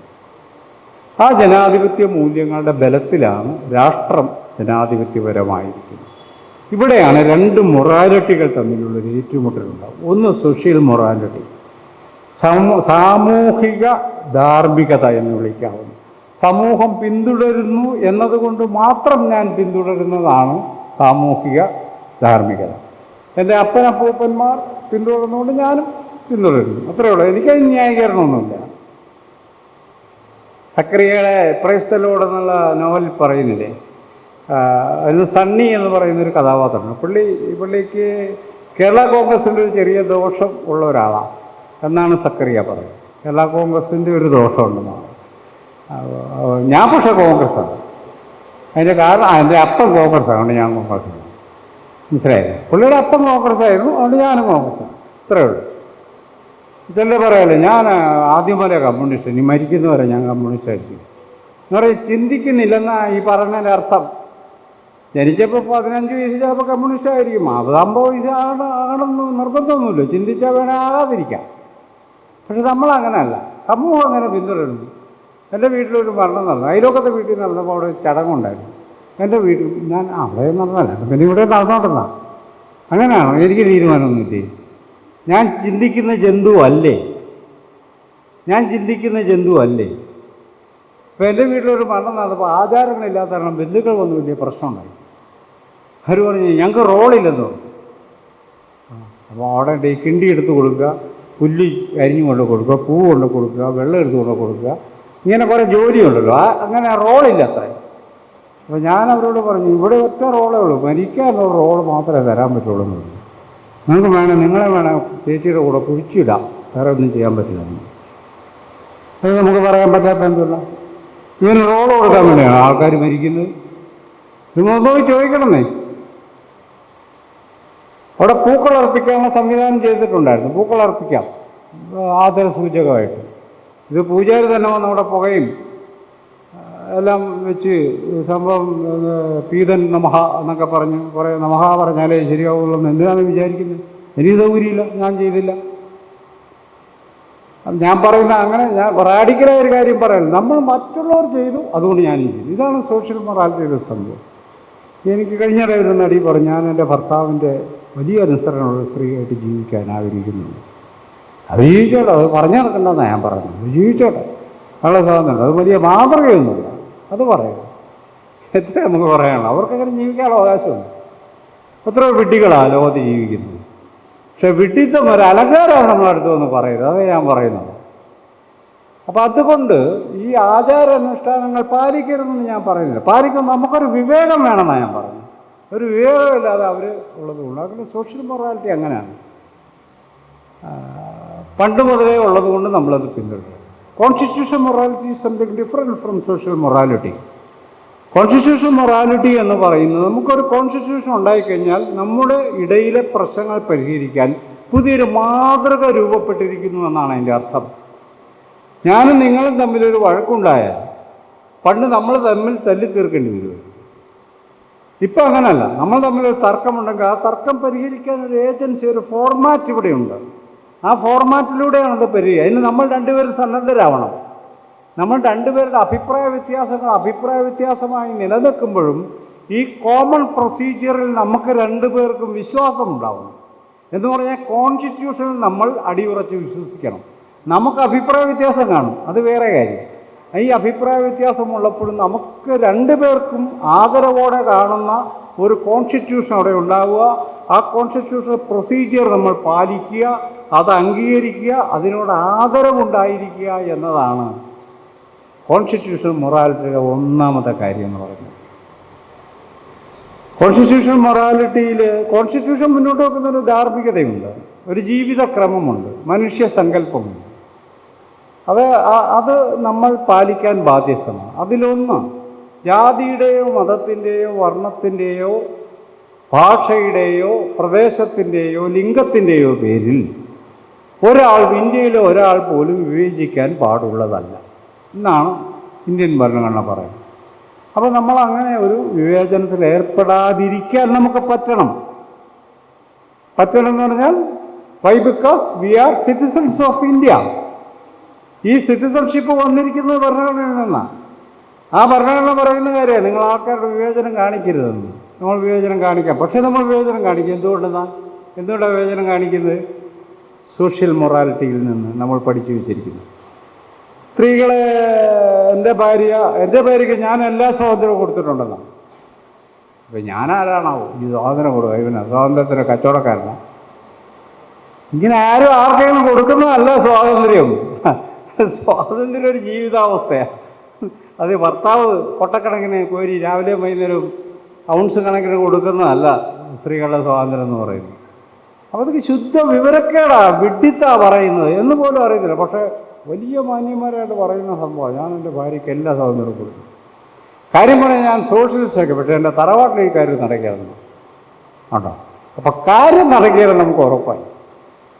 നമ്മൾ സോഷ്യലിസ്റ്റാണ്, ഭയങ്കര പുരോഗമനകാരിയാണ്, പക്ഷേ കാര്യം നടക്കുകയാണ് എന്ന് പറഞ്ഞാൽ നമ്മൾ സോഷ്യൽ മൊറാലിറ്റിയുടെ ട്രാപ്പിലാണ് നമ്മൾ ജീവിക്കുന്നത്. ആണ് അതിൻ്റെ പ്രശ്നം. അത് ഈ കീഴ്ത്തട്ട് സമൂഹങ്ങളോട് നമുക്കൊരു വെറുപ്പോ അറപ്പോ ഇതൊക്കെ നമുക്കുണ്ട്, ഉള്ളതാണെന്നേ.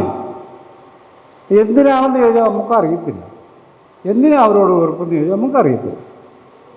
ഞാൻ നിങ്ങളുടെ വീട്ടിലേക്ക് വരും, നിങ്ങളെന്നെ വീട്ടിൽ കയറ്റുന്നില്ല. നിങ്ങൾ വീട്ടിൽ കയറ്റാത്ത, പക്ഷേ ഇന്ത്യക്കാർ വിചാരിക്കും വീട്ടിൽ കയറ്റാത്തവൻ മാന്യനാണെന്നാണ്. നമ്മൾ ആലോചിക്കും, ഒരു വീട്ടിലേക്ക് ഒരാൾ വരിക, ആ വീട്ടുകാരവരെ കയറ്റുന്നില്ല. ആരുടെ മാന്യതയാണ്? ആർക്കാ മാന്യത ഇല്ലാത്തത്? ഒരു അതിഥിയെ സ്വീകരിക്കാത്തവരാണോ അതോ അതിഥിക്കാണോ? നമ്മൾ വിചാരിക്കുന്നത് സ്വീകരിക്കാത്ത മാന്യനാണെന്നാണ് വിചാരിക്കുന്നത്. പിന്നെ ഭീകരന്മാരായിരിക്കും നമ്മളൊന്ന് ആലോചിച്ച് നോക്കി. അപ്പം നമ്മൾ പറയുന്നതും ചെയ്യുന്നതും തമ്മിൽ ഒരു ബന്ധവുമില്ല. നമ്മൾ പറയുന്നതിനും നമ്മൾ ആദർശവൽക്കരിക്കുന്ന നേർ വിപരീത ജീവിതമാണ് നമ്മൾ ജീവിക്കുന്നത്. എന്ന് പറഞ്ഞാൽ നമ്മൾ സോഷ്യലി ഒട്ടും റിലീസ്ഡായിട്ടുള്ള വ്യക്തികളല്ല. നമ്മൾ സ്വതന്ത്ര വ്യക്തിത്വങ്ങളേ അല്ല. സ്വതന്ത്ര വ്യക്തിത്വം എന്നത് ഈ ഭരണഘടനയുടെ ജനാധിപത്യത്തിൻ്റെ മൂല്യങ്ങൾ എക്സിക്യൂട്ട് ചെയ്യാൻ നിർബന്ധമായും ഉണ്ടായിരിക്കേണ്ട മുന്നുപാധിയാണ് സ്വതന്ത്ര വ്യക്തിത്വം എന്ന് പറയുന്നത്. അതിലേക്ക് പോകാൻ നമ്മളെ അനുവദിക്കുന്നില്ല.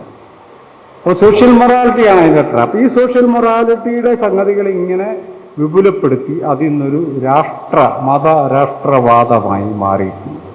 അപ്പോൾ നമ്മൾ വീണ്ടും ഇന്ന് രാവിലെ ഞാൻ കണ്ട കേരളത്തിലെ ആദരണീയനായ ഒരു മനുഷ്യൻ്റെ പത്രപ്രസ്ഥാനമുണ്ട്. ദളിതരുടെയും ആദിവാസികളുടെയും അമ്പലങ്ങൾക്കെല്ലാം സംരക്ഷണം കൊടുക്കണമെന്നും പറയും. അവരുടെ ആരാധനാ സ്ഥാനങ്ങൾക്ക് അംഗീകാരം കൊടുക്കണമെന്ന് പറഞ്ഞൊരു പ്രസ്ഥാന കോട്ടയത്തെന്ന് വന്നു. ഈ മനുഷ്യന്മാർ ഒരു കാരണവശാലും രക്ഷപ്പെടാൻ സമ്മതിക്കില്ല കേട്ടോ. ഈ ആധുനിക കാലത്തെ മനുഷ്യരായി തീരണം എന്നല്ല പറഞ്ഞു. ഞങ്ങൾ പഴയ പ്രാകൃത ജീവിതത്തിലേക്ക് പൊക്കോളെന്നാണ് പറയുന്നത്. എന്ന് പറയുന്നത് പോലെ തന്നെ നമ്മളും ആചാരാനുഷ്ഠാനങ്ങളുടെയും പവിത്രതയുടെയും ഒക്കെ പേരിൽ യഥാർത്ഥത്തിൽ അറിവിന്തിരിപ്പനായിട്ടുള്ള ഒട്ടും ഹ്യൂമനല്ലാത്ത ജീവിതം തിരഞ്ഞെടുക്കാൻ നിർബന്ധിക്കപ്പെടുന്നു എന്നതാണ് നമ്മളുടെ ഗതികേട്. അപ്പോൾ ഒരു കോൺസ്റ്റിറ്റ്യൂഷൻ മുന്നോട്ട് വെക്കുന്ന മൊറാലിറ്റിയെ, ഇന്ത്യൻ കോൺസ്റ്റിറ്റ്യൂഷൻ മുന്നോട്ട് വെക്കുന്ന മൊറാലിറ്റിയെ, ഇന്ത്യയിലെ സ്ത്രീകൾക്ക് പ്രത്യേക അവകാശം, സാമുദായികമായ വീക്കർ സെക്ഷന് പ്രത്യേക അവകാശം, ന്യൂനപക്ഷങ്ങൾക്ക് പ്രത്യേക അവകാശം കൊടുത്തിരിക്കുന്നത് വെറുതെ കൊടുത്തതല്ല. അവർക്കൊക്കെ തുല്യത നിഷേധിക്കുന്ന ഒരു സോഷ്യൽ സ്പേസ് ഇവിടെ ഉണ്ട് എന്നുള്ളത് കൊണ്ടാണ്. അത് റെക്ടിഫൈ ചെയ്യാനായിട്ടാണ് അവർക്ക് പ്രത്യേകമായ അവകാശങ്ങൾ കൊടുത്തിട്ടുള്ളത്. അതൊന്നും ഒരു അനീതിയല്ല. നമുക്കത് അങ്ങനെ മനസ്സിലാക്കാൻ പറ്റാത്തത് കൊണ്ടും നമ്മുടെ ബന്ധം എത്രമേൽ ഹീനമാണെന്ന് തിരിച്ചറിയാത്തത് കൊണ്ടും മുസ്ലിങ്ങൾക്ക് വാരിക്കോരി കൊടുക്കുന്നു, പട്ടികജാതിക്കാർക്ക് വാരിക്കോരി കൊടുക്കുന്നു, സ്ത്രീകൾക്ക് അനാവശ്യമായിട്ടുള്ള പ്രാതിനിധ്യം കൊടുക്കുന്നു എന്നൊക്കെ പരാതി പറയുന്നവരായി നമ്മൾ മാറിയിരുന്നു. നമ്മൾ യാഥാർത്ഥ്യം അംഗീകരിക്കാൻ വീണ്ടും തയ്യാറാണ്. അപ്പോൾ ഈ സോഷ്യൽ മൊറാലിറ്റിയിൽ ഏറ്റവും പ്രധാനപ്പെട്ട ഒരു കാര്യം പറഞ്ഞുകൊണ്ട് ഞാൻ അവസാനിപ്പിക്കാം. ഇന്ത്യൻ ഭരണഘടന ആമുഖത്തിൽ നിങ്ങൾക്കറിയാവുന്ന അതാണ്, അത് ഞാൻ വായിക്കുന്നില്ല. അതിനകത്ത് 4 വാക്കുകൾ പ്രധാനമാണ്. ഇന്ത്യയിലെ എല്ലാ പൗരന്മാർക്കും സാമൂഹികവും സാമ്പത്തികവും രാഷ്ട്രീയവുമായ നീതി, അതാണ് ഒരു വാക്ക്. പിന്നീടുള്ളത് ആശയാവിഷ്കാരം, വിശ്വാസം, മതനിഷ്ഠ, ആരാധന എന്നിവയ്ക്കുള്ള സ്വാതന്ത്ര്യമാണ് രണ്ടാമത്തെ വാക്യം. സ്ഥാനമാനങ്ങൾ, അവസരങ്ങൾ എന്നിവയിലുള്ള സമത്വം. സ്ഥാനമാനങ്ങൾ, അവസരം. സ്ഥാനമാനം പറഞ്ഞപ്പോൾ ഈ കേരള ഹൈക്കോടതിയിലൊരു കീഴ്വഴക്കമുണ്ടായിരുന്നു. ഈ രജിസ്ട്രാറായിട്ട് എടുക്കേണ്ട ആൾ സാധാരണ എടുക്കുന്ന എങ്ങനെയാണെന്ന് വെച്ചാൽ ജില്ലാ ജഡ്ജിമാരെ ഏറ്റവും സീനിയർ മോസ്റ്റ് ആളെ അങ്ങ് എടുക്കുക. അതാണ് ഒരു കീഴ്വഴക്കം. അപ്പോൾ ഇപ്രാവശ്യം വന്നപ്പോൾ 24ാമത്തെ പേരുകാരനായ ഒരാൾ ആലപ്പുഴ ജില്ലയിലെ അഡീഷണൽ ജഡ്ജിയാണ്. ഇയാളാണ് ആകേണ്ടത്. ആചാരമാണല്ലോ അങ്ങനെ ആകേണ്ടത്. ഇപ്പോൾ നോക്കുക, ഇയാൾ പട്ടികക്കാരനാണ്. അപ്പോൾ ആചാരം പെട്ടെന്ന് അങ്ങ് തെറ്റി 52ാം റാങ്കിലുള്ള ഒരു നായർക്ക് അപ്പോയിൻമെൻറ്റ് കൊടുക്കും. അപ്പോൾ അതെന്നാന്ന് ചോദിച്ചു, ജാതി പേരുടെ എടുത്തൊന്നും. അതെന്നാന്ന് ഞാൻ ചോദിച്ചപ്പോൾ എന്നോട് പറയുന്നത് ജാതി പേരുടെ എടുത്തത്. അപ്പോൾ ആദ്യം കാണിച്ചതോ അത് ജാതിയില്ലേ? സ്വാഭാവികമായിട്ട് ആലപ്പുഴക്കാരന് കിട്ടേണ്ടതല്ലേ? അത് കൊടുക്കുന്നില്ല. അപ്പോൾ ഈ സ്ഥാനമാനങ്ങൾക്ക് സ്ഥാനമാനം രാഷ്ട്രം കൊടുക്കുന്ന സ്ഥാനമാനത്തെക്കുറിച്ചാണ് പറയുന്നത്. അതിനകത്ത് തുല്യത, സമത്വം ഉറപ്പുവരുത്തേണ്ടതുണ്ട്. അന്തസ്സും, വ്യക്തിയുടെ അന്തസ്സും രാഷ്ട്രത്തിൻ്റെ ഐക്യവും അഖണ്ഡതയും ഉറപ്പുവരുത്തുന്ന സാഹോദര്യം. വ്യക്തിയുടെ അന്തസ്സ് വളരെ പ്രധാനമാണ്.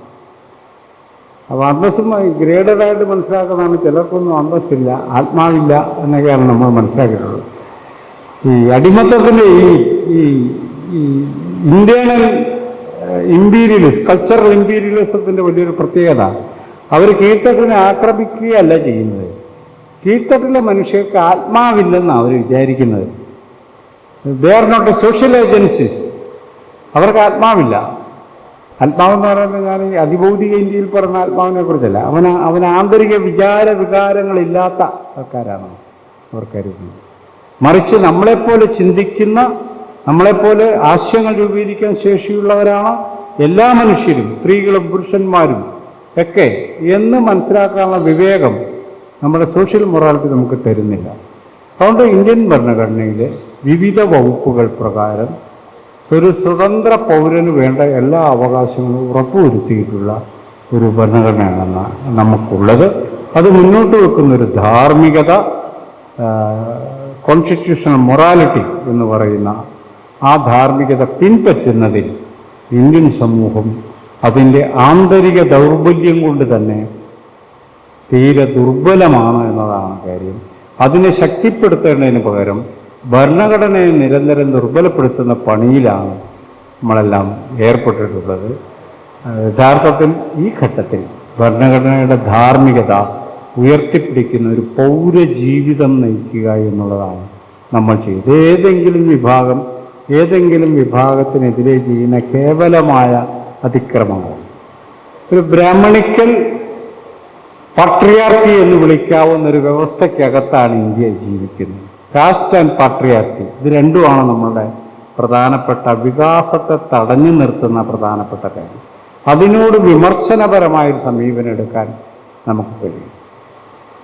ഒരു കാര്യം കൂടി പറഞ്ഞു, നമ്മൾ അക്കാഡമിയിൽ നിങ്ങൾ പോസ്റ്റ് കൊളോണിയൽ തിയറിയെക്കുറിച്ചൊക്കെ അറിവുള്ളവരാണ് നിങ്ങളൊക്കെ. Post colonial theory, post structuralism. അപ്പോൾ പോസ്റ്റ് സ്ട്രക്ചറലിസം, ദർഗ എന്നൊക്കെ പറഞ്ഞ് നമ്മൾ കുറേ പേരുകളൊക്കെ ഇങ്ങനെ പറയും. അപ്പോൾ പോസ്റ്റ് കൊളോണിയൽ അനന്തര കാലത്തെ സോഷ്യൽ തിയറിയെ സംബന്ധിച്ച് നമ്മൾ പറയും.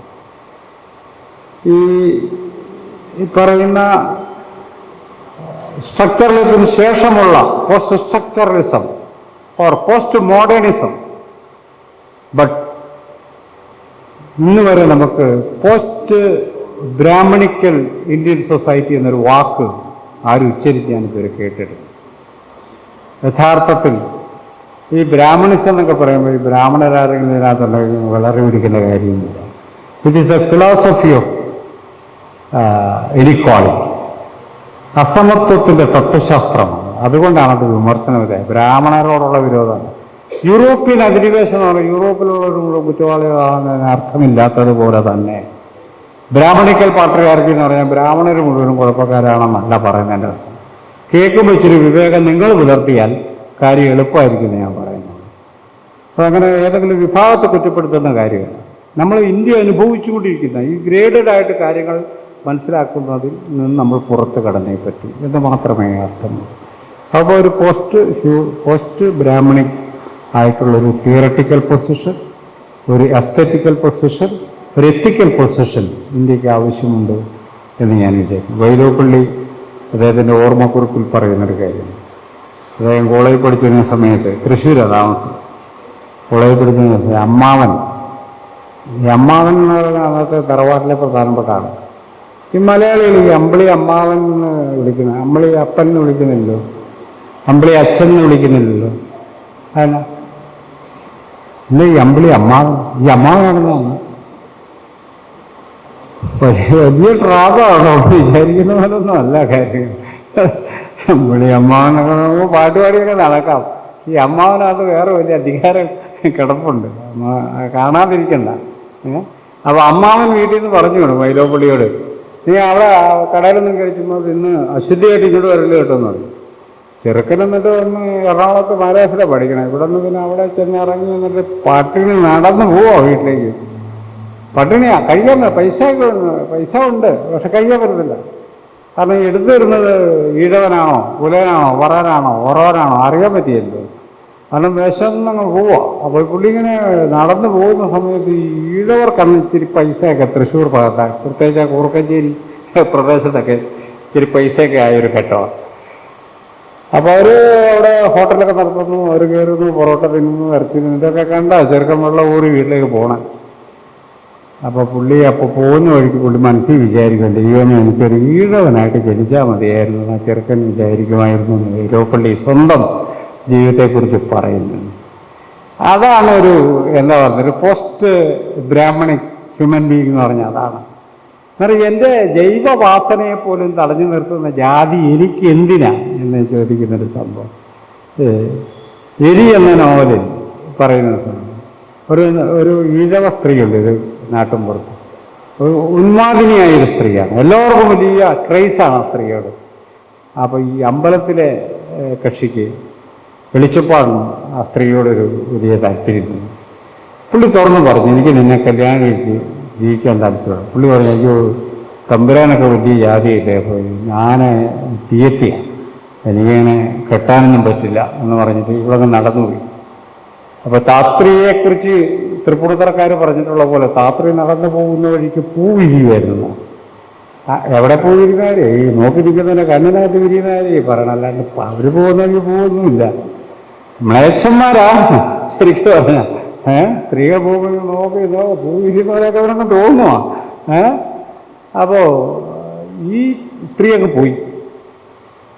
നിങ്ങളൊക്കെ വലിയ ജാതിയല്ലേ, ഞങ്ങളൊക്കെ ഇങ്ങനെ പഠിച്ചിരിച്ചോളാന്ന് പറഞ്ഞിട്ട് ഇവരങ്ങ് പോയി. ഞാൻ നോക്കി എന്നിട്ട് ഈ പുള്ളി ബലിക്കല്ലിൽ തലയടിച്ച് ഈ വെളിച്ചപ്പാട്. എന്നിട്ട് ദേവി എൻ്റെ ജാതി എന്നെ ചതിച്ചല്ലോ എന്നാണ് പറഞ്ഞത്. ഇഷ്ടപ്പെട്ട ഒരു പെണ്ണെ പോലും കേട്ടാൽ എൻ്റെ ജാതി എന്നെ സമ്മതിക്കുന്നില്ലല്ലോ എന്നാണ്. ഇത്തരം മനുഷ്യരാണ് ഇനി ചരിത്രത്തിൽ ആവശ്യമായി വരുന്നത്. ഈ പോസ്റ്റ് ബ്രാഹ്മണിക്, ഈ ബ്രാഹ്മണിക്കായിട്ടുള്ള ട്രാപ്പുകളിൽ നിന്ന് പുറത്ത് കിടക്കുന്ന, അതിൻ്റെ പാട്രിയാർക്കിയിൽ നിന്നും കാസ്റ്റിസത്തിൽ നിന്നും പുറത്ത് കിടക്കുന്ന സ്വതന്ത്ര വ്യക്തികൾ ഉണ്ടാകുമ്പോൾ ഇന്ത്യൻ കോൺസ്റ്റിറ്റ്യൂഷണൽ മൊറാലിറ്റി ഇന്ത്യക്ക് ഒരു യാതൊരു